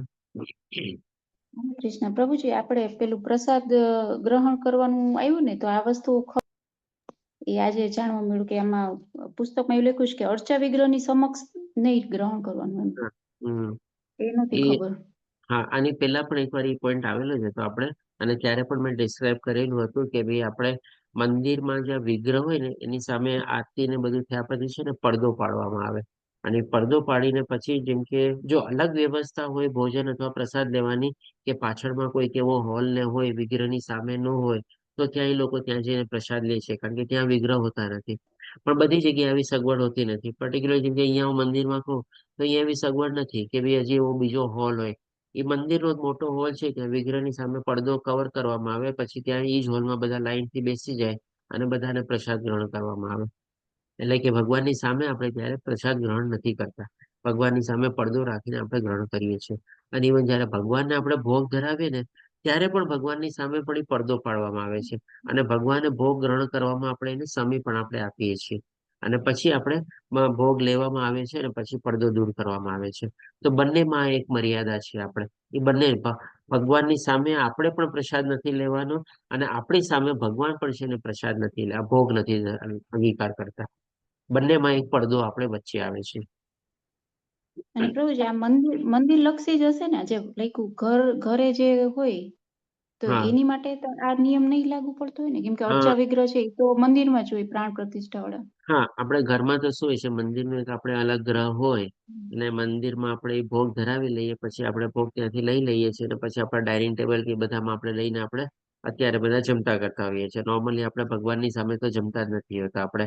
હા, ભગવાનની પ્રભુજી જેમાં પહેલા આપણે ભોજન મંત્ર યાદ કરીએ છીએ, ભોજન મંત્ર લઈને પછી આપણે જેમ ભોગ ગ્રહણ કરીએ, પણ ભગવાનના વિગ્રહ ત્યારે આપણી સામે હોતા નથી. તો ઘરમાં એ ઓછું એપ્લાય થાય. પણ જો કોઈક આવી રીતે ભગવાનનું મંદિર, ડાઇનિંગ ટેબલ ને બધું એક સાથે હોય તો ત્યાં પણ આપણે પડદો રાખી દેવો જોઈએ. ઓકે, હરે કૃષ્ણ. હરે કૃષ્ણ. જી શશી માતાજી આપણો એન્ડ છે. હરે કૃષ્ણ પ્રભુજી. કોઈ પણ માતાજી હોય કે કોઈ દેવદેવીઓ હોય અથવા તો આ કૃષ્ણ ભગવાન હોય, કોઈ પણ એ વિગ્રહ સેવા હોય એની અંદર થાળ ધરાવીએ ત્યારે ઢાંકી કેમ દેવાનું હોય? પડદો તો બંધ કરે પણ થાળ ને એમ કે રૂમાલથી ઢાંકી દો, થાળી ઢાંકી દો, ખુલ્લું નહીં રખાય. તુલસીનું પાન મૂક પછી ઢાંકી દેવામાં આવે એમ. આજે જેમ કે એ પણ ચીજ છે ને, આપણે આની પહેલા થોડી વાર ડિસ્કસ કરેલી હતી એક પોઈન્ટમાં કે ભાઈ ભગવાનનું જે અર્ચ વિગ્રહ હોય અને ભગવાનનો જે જગ્યાએ ભોગ બનાવવામાં આવતો એટલે કે કિચન, રસોડું ઘર, રસોઈ ઘર જેને કહીએ, તો એ રસોઈ ઘરમાંથી થાળ બનાવી અને પછી લઈને ભગવાનના વિગ્રહ સુધી લઈ જવામાં આવે. તો વચ્ચે કંઈક પાથવે અથવા તો કોઈક રસ્તો હોય તમારે, તો એમાં પણ શું છે, એ જે ભોગ જે છે આપણે ખુલ્લો ભોગ નો લઈ જઈએ. થાળીમાં હોય એમાં આપણે ઉપર તુલસી પત્રની ઉપર પછી આપણે એને કપડાથી ઢાંકી દઈએ. એની પાછળનો મતલબ શું છે કે ભાઈ એ ભોગ ઉપર પણ છે ને કોઈ ચાંડાળ અથવા તો કોઈ કૂતરા કે એવા લોકોની છે ને નજર ન પડવી જોઈએ.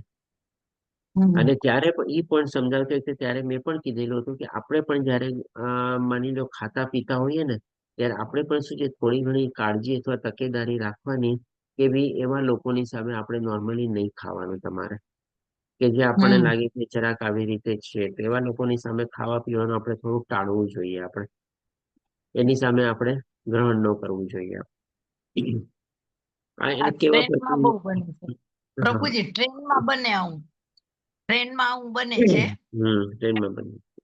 હા, સામે હોય ને તો ટ્રેનમાં એવું બને કે નજર એકબીજાની લાગી જાય કે એને મન થઈ જાય એવું હશે. એટલે પણ આમાં તો ખ્યાલ નતો એટલે મેં કીધું હા રૂમાલ ઢાંકવાનું હોય છે. હા, એટલે એ જ કે ભાઈ કેવાય સત્યનારાયણની કથા હોય ને તો એમાં પણ બધામાં એમ કે રૂમાલ ઢાંકી દો. બરાબર છે. એટલે એ જ કે કોઈ ચાંડાળ કે નિમ્ન યોનિના કે ભાઈ એવા અધમ યોનિમાં જેમ કે કૂતરા કે બધાની નજર ન પડે આપણે એના ઉપર. અને એ પછી આપણે એવી નજર પડેલો ભોગ આપણે ભગવાનને ધરાવી બી ન શકીએ અને એને આપણે પણ પોતે ગ્રહણ ન કરી શકીએ. એ રેસ્ટ્રિક્શન છે એના માટે. જેમ પુષ્ટિ જેમ માર્ગની અંદર પણ પ્રભુજી, પુષ્ટિ માર્ગની અંદર પણ આ છે ને કે આજે હમણાં વાત થઈ ને કે પુષ્ટિ કે એના વિગ્રહની સામે ગ્રહણ ન કરાય પ્રસાદ, બહાર નીકળીને કરાય એમ. પુષ્ટિ માર્ગમાં પણ એમ જ છે ને, બેઠકમાં ને એમાં એમાં પણ એ જ છે. બેઠક, હા એમ ખાલી બહાર. તમે ખાલી છે ને ચરણામૃત ગ્રહણ કરી શકો ભગવાનની સામે, પણ ભગવાનની સામે છે ને પ્રસાદ તમારે ગ્રહણ નહીં કરવાનો. ઇવન ક્યારેક ક્યારેક તો હવે તો શું છે કે ભાઈ આપણે વિગ્રહની સામે જ આપણને પ્રસાદ પણ હાથમાં આપવામાં આવે છે અને આપણે લોકો લઈ લઈએ છીએ. તો નોર્મલી પ્રેક્ટિસ છે ને એ પણ થોડી અવોઈડ કરવી જોઈએ. ચરણામૃત આપણે ગ્રહણ કરી લીધું બરાબર છે. પ્રસાદ આપ્યો, પ્રસાદ હાથમાં રાખવાનો, આપણે પણ ઉપર હાથ ઉપર આમ છે ને આમ ઢાંકી અને પછી જરાક આમ છેટે જઈ અથવા થોડુંક દૂર જઈ અને પછી આપણે એને ગ્રહણ કરવાનો. નોર્મલી પ્રક્રિયા છે આપણે. પછી મોજા પણ કઢાવે છે પ્રભુજી, કેમ? જો મોજા તો અહીંયા આપણે મહાપ્રભુજી બેઠકે કાલે ઉત્સવ હતો તો મોજા કે કોઈ નહીં પહેરવાના. તડકો ખૂબ હતો પણ બધાને કઢાવ્યા બહાર. મોજા પહેરીને નહીં જવાનું. સાઉથમાં પણ એવી રીતે જ મંદિરમાં હોય છે ને અમુક મંદિરની અંદર તો પહેરીને જઈ શકાય છે એમ. જો અપવાદ કરી એ વાત અલગ છે, બાકી અધરવાઇઝ જો મોજા છે, પગરખા છે, જૂતા છે, એ બધું કાઢીને જવું જોઈએ. ઇવન પગ ઉપર પણ આપણે પાણી છાંટીને એને શુદ્ધ કરીને આપણે મંદિરમાં પ્રવેશવું જોઈએ. અને આ આપણે મારા સ્ટાર્ટિંગના જે આપણે 20 પોઈન્ટ હતા એમાં જ આપણે આ ચીજ પણ ડિસ્કસ કરેલી હતી. હા, તો મોજા તો સાઉથમાં તો બેલ્ટ પણ કઢાવે છે ને. હા, સાઉથમાં તો બેલ્ટ, બેલ્ટ પહેરેલો હોય ચામડાનો તો પણ કઢાવે છે. ચામડાનો બેલ્ટ છે, ચામડાનો પર્સ છે, ચામડાની બેલ્ટ વાળી હા હા, ઘડિયાળ છે, બધું ચામડાનો લેડીઝ દ્વારકામાં પર્સ પણ છે, એવું હા બરાબર. બધું કાઢીને જવું જોઈએ આપણે. હા બરાબર. હરે કૃષ્ણ. હરે કૃષ્ણ. હરે કૃષ્ણ. તો હવે પ્રભુજી, હું તો એવું સમજી અહીંયા આ પોઈન્ટ ઉપર કે હા પદ્મ પુરાણમાં આ સ્પષ્ટ વિધાન થયું છે, જે મનુષ્ય નિત્ય પ્રસાદનો આદર કરે છે અને તેને ચરણામૃત સહિત ગ્રહણ કરે છે, પછી બ્રેકેટમાં છે અર્ચા વિગ્રહની સમક્ષ નહીં. એટલે હું એવું સમજી કે ચરણામૃત ભગવાનની સામે ન લેવાય. ચરણામૃત નોર્મલી બધા લઈ શકે છે, લઈ એમાં શકે ને? એટલું આપણે હા, ખાલી પ્રસાદ નોર્મલી ન લેવો જોઈએ આપણે. ઓકે પ્રભુજી. ઓકે, હરે કારણ કે ચરણામૃત અને એક જાતનું જળ જ છે આપણે. કેમ કે હવેલીમાં તો અમે આપતા હોય ને પેલું હા, ચરણામૃત, તો ઈ સામે જ હોય છે. હા, એટલે એ મને આ સામે થોડોક ડાઉટ ગયો કે આપણે ઈ લેવાય કે ન લેવાય. આમાં ના પાડે એટલે હું પ્રસાદની રિલેટેડ ના હશે. હા, એ પ્રસાદ ચરણામૃત. રિલેટેડ ચરણામૃત આપણે લઈ શકીએ છીએ. હરે કૃષ્ણ. ઓકે. તો હવે 43મો પોઈન્ટ છે કે સાંભળવું યાદ રાખવું હોય તો આવશ્યક એટલે નામ શ્રવણ. ગરુડ પુરાણમાં શ્રવણનું મહત્વ સુંદર રીતે વર્ણવવામાં આવ્યું છે. ભૌતિક જગતમાં બધ્ય જીવનની દશા સર્પદંશથી બેભાન થયેલા મનુષ્ય જેવી છે. આપણે બધા અહીંયા આવીને પીડા જ ભોગવીએ છીએ, તકલીફ જ ભોગવીએ છીએ. કંઈક એવા પુણ્ય કર્મ કર્યા હશે અને પાપ કર્મ તો કર્યા જ છે. એટલા માટે મનુષ્ય જીવન જેવું આપણને બે ધારી તલવારમાંથી આપણે પસાર થવું પડે છે. અને આ બેભાન અવસ્થાનું નિવારણ મંત્રના ઉચ્ચારણથી થઈ શકે છે. એટલે કે એટલા માટે તો પ્રભુપાદજી બી કહે છે ને કે એકમાત્ર ઉપાય એ જ છે કલયુગમાં આપણે હરે કૃષ્ણ મહામંત્રનો આપણે મંત્રોચ્ચારણ કરવો અથવા તો જપ મંત્ર કરવો. એ જ આપણને શુદ્ધતા પ્રદાન કરી શકે છે. અને લીલા ચરિત્ર શ્રવણ એટલે કે લીલાનું શ્રવણ મહત્વ વર્ણવતા સુખદેવ ગોસ્વામી પરીક્ષિત મહારાજને કહે છે કે જો કોઈ માણસ ભગવાનની દિવ્ય લીલાનું તથા આતુરતાથી સાંભળે તો તેને દુનિયાના ભૂખ, તરસ, ભોય, ભય, શોક અને માયામોહથી મુક્તિ મળી શકે છે. અને બીજો એક ઉપાય છે આપણે કલયુગમાં ભગવાનનું નામ સ્મરણ સિવાય, ભગવાનનું જપ સ્મરણ સિવાય ભગવાનની આવી લીલા અને પ્રવૃત્તિઓનું આપણે એને કે શ્રવણ કરવું. એટલે કે ભાઈ આપણે એ બધી ચીજોને સાંભળવી અધિકૃત વ્યક્તિ પાસેથી, જે આપણે ઓથોરાઇઝડ વ્યક્તિઓ પાસેથી, કારણ કે એમાંથી પણ આપણને શુદ્ધતા પ્રાપ્ત થઈ શકે છે. એટલા જ માટે ભગવાને પણ ઇવન ભગવદ્ ગીતામાં સાંભળવા પ્રત્યે છે ને બહુ મહત્વ આપેલું છે. 7મા અધ્યાયમાં પણ ભગવાન કહે છે, 10મા અધ્યાયમાં પણ કહે છે કે જેટલી સારી રીતે અને ધ્યાનથી આપણે સાંભળશું આ બધું ભગવાનના નામ, રૂપ, ગુણ, લીલા, ધામ, તો એ આપણને શુદ્ધતા પ્રાપ્ત કરવામાં વધારે ને વધારે આપણને મદદ કરશે. એટલે કે જેમ યુવાની જોમ અને નશો આપે છે તેમ ફક્ત સાંભળવાના નશામાં આધ્યાત્મિક શક્તિ આપે છે. નવયુવાન હોય તમારે ત્યારે એનામાં કેટલું બધું જોશ હોય, કેટલો બધો ઉત્સાહ હોય આપણને. તો ભક્તિ માર્ગમાં પણ આગળ વધવા માટે આપણને જોશ અને ઉત્સાહ આપણને કોણ આપવાનું છે? તો કે ભાઈ આ ભગવાનનું નામ સ્મરણ જ આપણને આપવાનું છે. ભગવાનની લીલાઓનું શ્રવણ જ આપણને આપવાનું છે. એના સિવાય તમે જોવા જાવ તો બીજો આપણા પાસે કોઈ રસ્તો છે જ નહીં અત્યારે. અને મહિમા અને ગુણનું શ્રવણ પણ આપણે ભાગવતમાં કહેવામાં આવેલું છે એ પ્રમાણે કે જેમનું મહિમા જ્ઞાન દિવ્ય શ્લોકો વડે કરવામાં આવે છે તેવા ભગવાન શ્રી કૃષ્ણની શુદ્ધ ભક્તિથી જે મનુષ્યને અભિલાષા છે, આપણે બધાને અભિલાષા છે શુદ્ધ ભક્તિ પ્રાપ્ત કરવાની, તો તેને તેમના દિવ્ય મહિમા અને ગુણોનું નિત્ય શ્રવણ કરવું જોઈએ. ભાગવતમ છે, ભગવદ્ ગીતા છે, ભગવાનની બધી લીલાઓનું સ્મરણ છે. હવે તો બધા શું છે એટલા બધા સરસ મજાના બધાના આપણને વિડીયો અને બધા ટેકનોલોજીના માધ્યમ દ્વારા આપણને પ્રાપ્ત થઈ શકે છે કે આપણે કન્ટિન્યુઅસલી આપણે એને સ્મરણ અને ચિંતન કરી શકીએ છીએ. ઇવન હવે તો બધા યંત્રો બી આવેલા છે કે આપણે ઓફિસમાં પણ એને બેકગ્રાઉન્ડ તરીકે, ઘરમાં પણ આપણે બેકગ્રાઉન્ડ તરીકે એને કન્ટિન્યુઅસલી 24 કલાક આપણે વાયગા જ કરે નોન સ્ટોપ તરીકે પણ આપણે એનો ઉપયોગ કરી શકીએ છીએ. આજે ઓફિસમાં ઘણા લોકો શું છે ઓલા ભૂંગળા લગાડીને કંઈક ને કંઈક ગીત, મ્યુઝિક ને બધું સાંભળતા હોય છે. એની બદલે બેટર છે કે જો આ ચીજ બેકગ્રાઉન્ડ મ્યુઝિક તરીકે વાગતી રહીએ તેમાં શું ખોટું છે? ઉલટાનું તો કહું છું કન્ટિન્યુઅસલી ભગવાનનું સ્મરણ અને ચિંતન થાય છે. ઇવન કામમાં પણ છે ને આપણું મન લાગે છે. અને આને લીધે તેના દિલમાં રહેલું સર્વ પ્રકારનું શુભ નાશ પામે છે. ડેફિનેટલી આપણે જે કાંઈ પણ આપણે કરીએ આપણને બધી અશુદ્ધતામાંથી આપણને શુદ્ધતા તરફથી આપણને આગળ વધવામાં બહુ જ મદદ કરે છે. અને 44મી આપણે પ્રક્રિયા છે કે ભગવાનની દયાની અપેક્ષા કરાતી. અલ્ટિમેટલી કહીને કે આ ચીજ આપણે છેલ્લો પોઈન્ટ છે. આ બધી ચીજ કરવા છતાં બી આપણે ભગવાનની કૃપા, ભગવાનની દયા અથવા તો ભગવાનની આપણને આપણા ઉપર જ્યાં સુધી આપણા ઉપર કહે ને કે ભાઈ પૂરેપૂરી લાગણી વ્યક્ત નહીં થાય ત્યાં સુધી આમાં આપણને આગળ વધવામાં કોઈ લાભ નથી થવાનો. તો આના માટે પણ એ છે કે ભગવાનને સ્તુતિ કરવી, ભગવાનને પ્રાર્થના કરવાની, ભગવાનની સામે જે મને કહે ને કે દયા ભૌમિકમાં વાળી પ્રાર્થના, એટલે કે હું ભગવાન તમારો એકદમ નીચમાં નીચ દાસ છું. મેં ઘણા પાપ કર્મો કર્યા છે. ભગવાન મને આ બધામાંથી હવે તાર મને મુક્ત કર અને તારી દાસત્વ મને નિભાવવામાં, અપનાવવામાં, તારા શરણાગતિ લેવામાં મને તું જ્ઞાન આપ, મને તું પ્રવૃત્ત કર. એ જ મારા માટે સત્કર્મ છે. બસ આવી જ રીતે ભગવાનને આપણે પ્રાર્થના કરવાની, ભગવાનની પાસેથી અપેક્ષા રાખવાની કે તારી શુદ્ધ ભાવે હું શરણાગતિ પ્રાપ્ત કરી શકું. એટલા માટે કહે છે ભાગવતમાં, હે ભગવાન, જે મનુષ્ય આપની નિષ્કારણ દયાની સતત રાહ જોતો, તેના પૂર્વકૃત પાપોના ફળ ભોગવતો, આપણે બધા ફળનો અત્યારે ભોગવી જ રહ્યા છીએ. આપણે બધા પાપોની જ ગતિ આપણે ભોગવી રહ્યા છીએ. અંતકરણ પૂર્વક આપને સાદર પ્રણામ કરતો રહે છે, સ્તુતિ કરતો રહે છે, વંદના કરતો રહે છે, તે નિશ્ચિત રૂપે મુક્ત થવા પ્રાપ્ત બને છે. ભગવાન બીજું કાંઈ નથી ચાહતા. ભગવાન કે છે ખાલી તું મારી શરણાગતિ. 18મા અધ્યાયના 66મા શ્લોકમાં પણ ભગવાને એ જ કીધેલું છે. તો આપણે બસ ખાલી ભગવાનને આ જ યાચના કરવાની છે, આ જ પ્રાર્થના કરવાના છે. આપણને હજી ઘણી કહી શકીએ ને કે સાધના ભક્તિમાં આગળ વધવા માટે પણ આ બધી ચીજ જાણ્યા પછી પણ છે ને જાણતા અજાણતા એમાં પણ છે ને આપણા ઘણા બધા અપરાધો થવાના ને થવાના જ છે. આપણે એમાંથી પણ બાકાત નથી રહેવાના. ગમે તેટલી તકેદારી લઈએ, ગમે તેટલી કાળજી લઈએ, ગમે તેટલી આપણે પાલન પોષણ એનું કરીએ, ચિકિત્સા રાખીએ, તેમ છતાં પણ આપણા બધા અપરાધો એમાં પણ થવાના ને થવાના જ છે આપણે.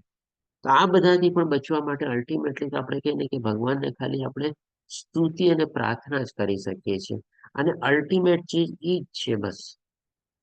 કાંઈ આવડે કે ન આવડે, ભગવાનને પ્રાર્થના કરીને રાખો બસ, ભગવાનની શરણાગત થયા રાખો બસ, ભગવાનની સ્તુતિ ગાયા રાખો બસ. બીજું કાંઈ બી નહીં કરીએ ને તો પણ આપણો બેડો પાર થઈ શકશે.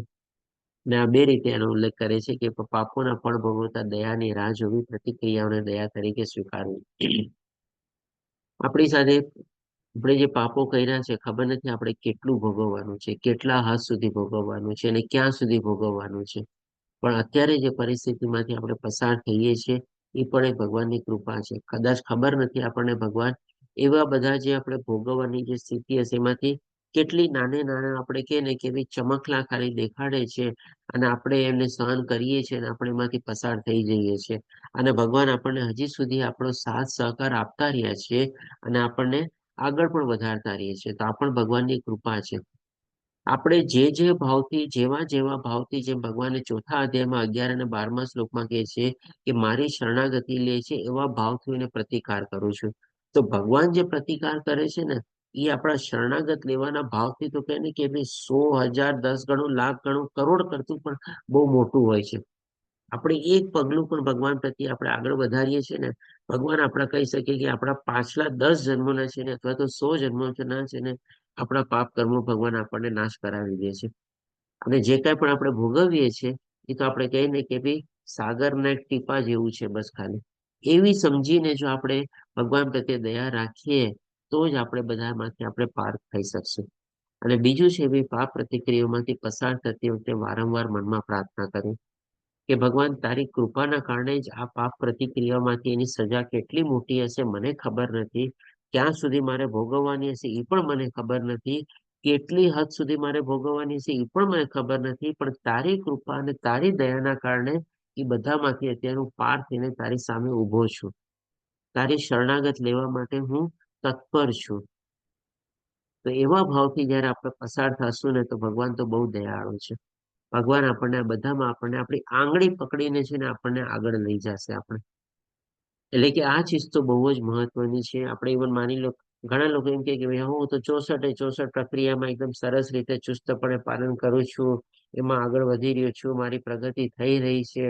પણ અલ્ટિમેટલી જ્યાં સુધી આ સ્ટેપ્સને આપણે પ્રોપરલી ફોલો નહીં કરીએ ને એમાં પણ ક્યારેક આપણે પતિત થવાના આપણને સંજોગ રહેશે. આપણને એવા જાણતા અજાણતા પણ એમાં પણ આપણે ભૂલ કરી દઈશું. તો જો આ સ્ટેપને આપણે રેગ્યુલરલી ફોલો કર્યું હશે ને તો એ બધું પણ આપણને ભગવાન માફ કરી દેશે. એટલે કે ટૂંકમાં ભગવાનની પ્રાર્થના, ભગવાનની સ્તુતિ, ભગવાનની શરણાગતિ તો બહુ જ જરૂરી છે.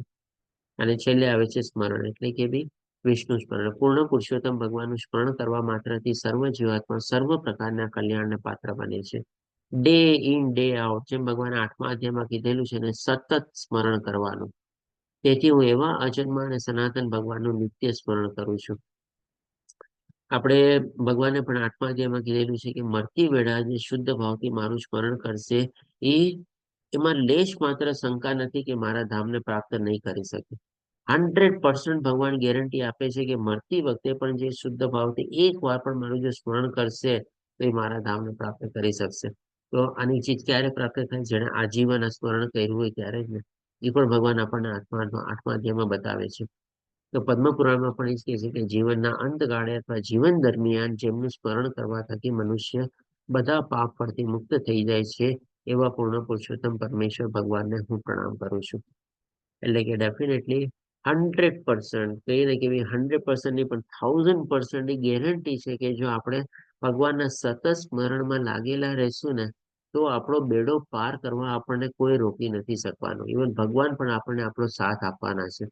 અને અંત સમયે આપણી કોઈ શારીરિક પરિસ્થિતિ, ભૌતિક પરિસ્થિતિ એવી થઈ જશે કે આપણે ભગવાનનું સ્મરણ નહીં કરી શકીએ, ચિંતન નહીં કરી શકીએ, તો પણ જે આજીવન કરેલું હશે ને એ ભગવાન ભૂલવાના નથી.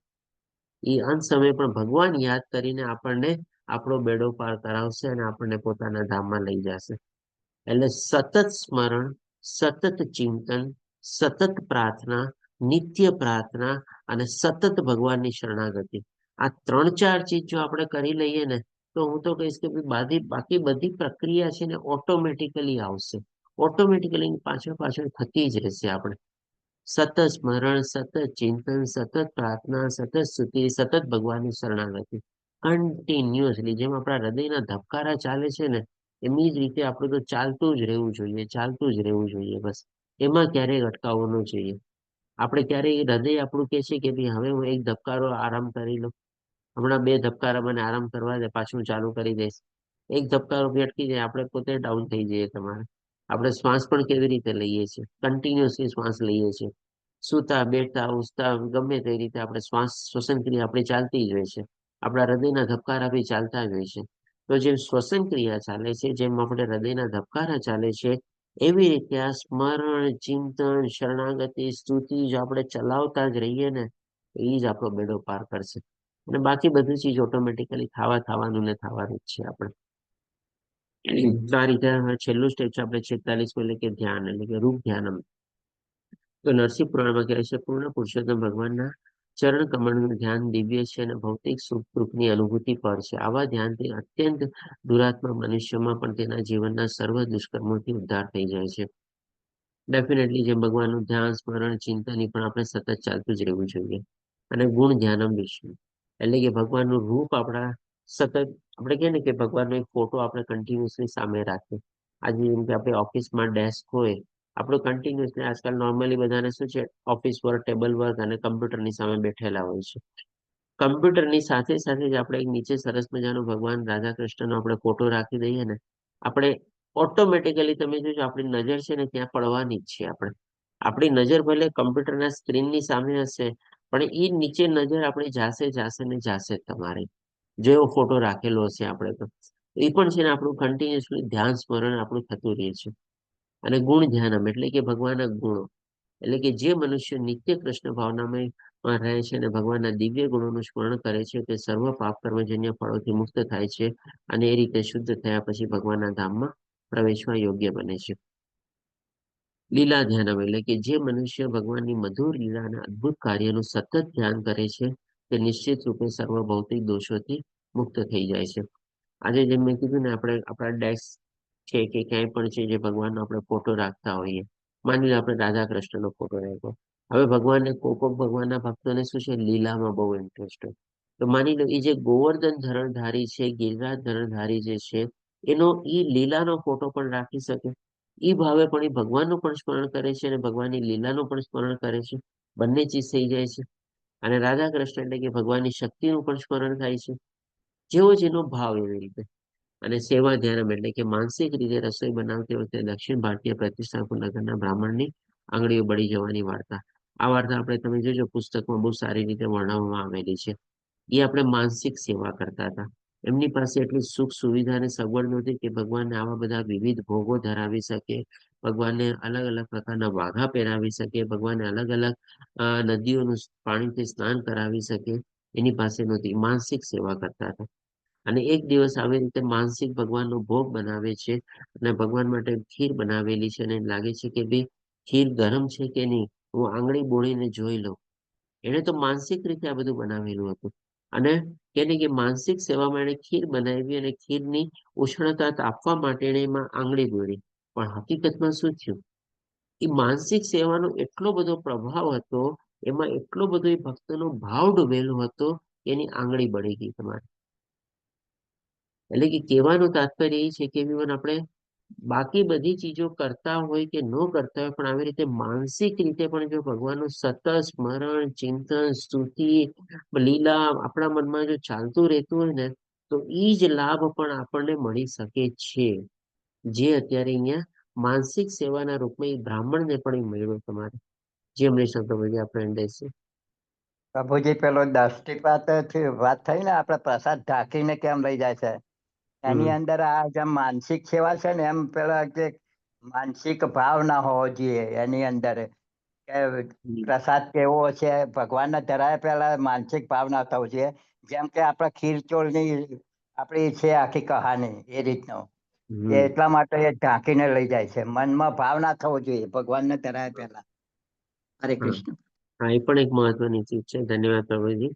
કે ભાઈ આપણે એ વાનગીઓ પ્રત્યે આપણને આકર્ષણ નો જાગવું જોઈએ. એ વાનગીઓ પ્રત્યે આપણને ભાવ નો જાગવો જોઈએ. એ વાનગીઓમાં આપણો જીવા રસ એટલે કે આપણો સ્વાદ નો જાગવો જોઈએ. એટલા માટે ભોગને પણ આપણે ઢાંકીને લઈ જાય છે. બરાબર. તો આ રીતે આપણો એ 10મો અધ્યાય કમ્પ્લીટ થાય છે. વાંચા કલ્પતરુભ્યશ્ચ કૃપા સિંધુભ્યેવ ચ પતિતાનાં પાવનેભ્યો વૈષ્ણવેભ્યો નમો નમઃ. હરે કૃષ્ણ કૃષ્ણ કૃષ્ણ હરે હરે હરે રામ રામ રામ હરે હરે. પેલા પ્રભુપાદ કી જય. શ્રી દાદા કવિને પ્રણામ. હરે કૃષ્ણ. જો કોઈને કોઈ પ્રશ્ન હોય તો લઈ શકીએ છીએ આપણે. હરે કૃષ્ણ.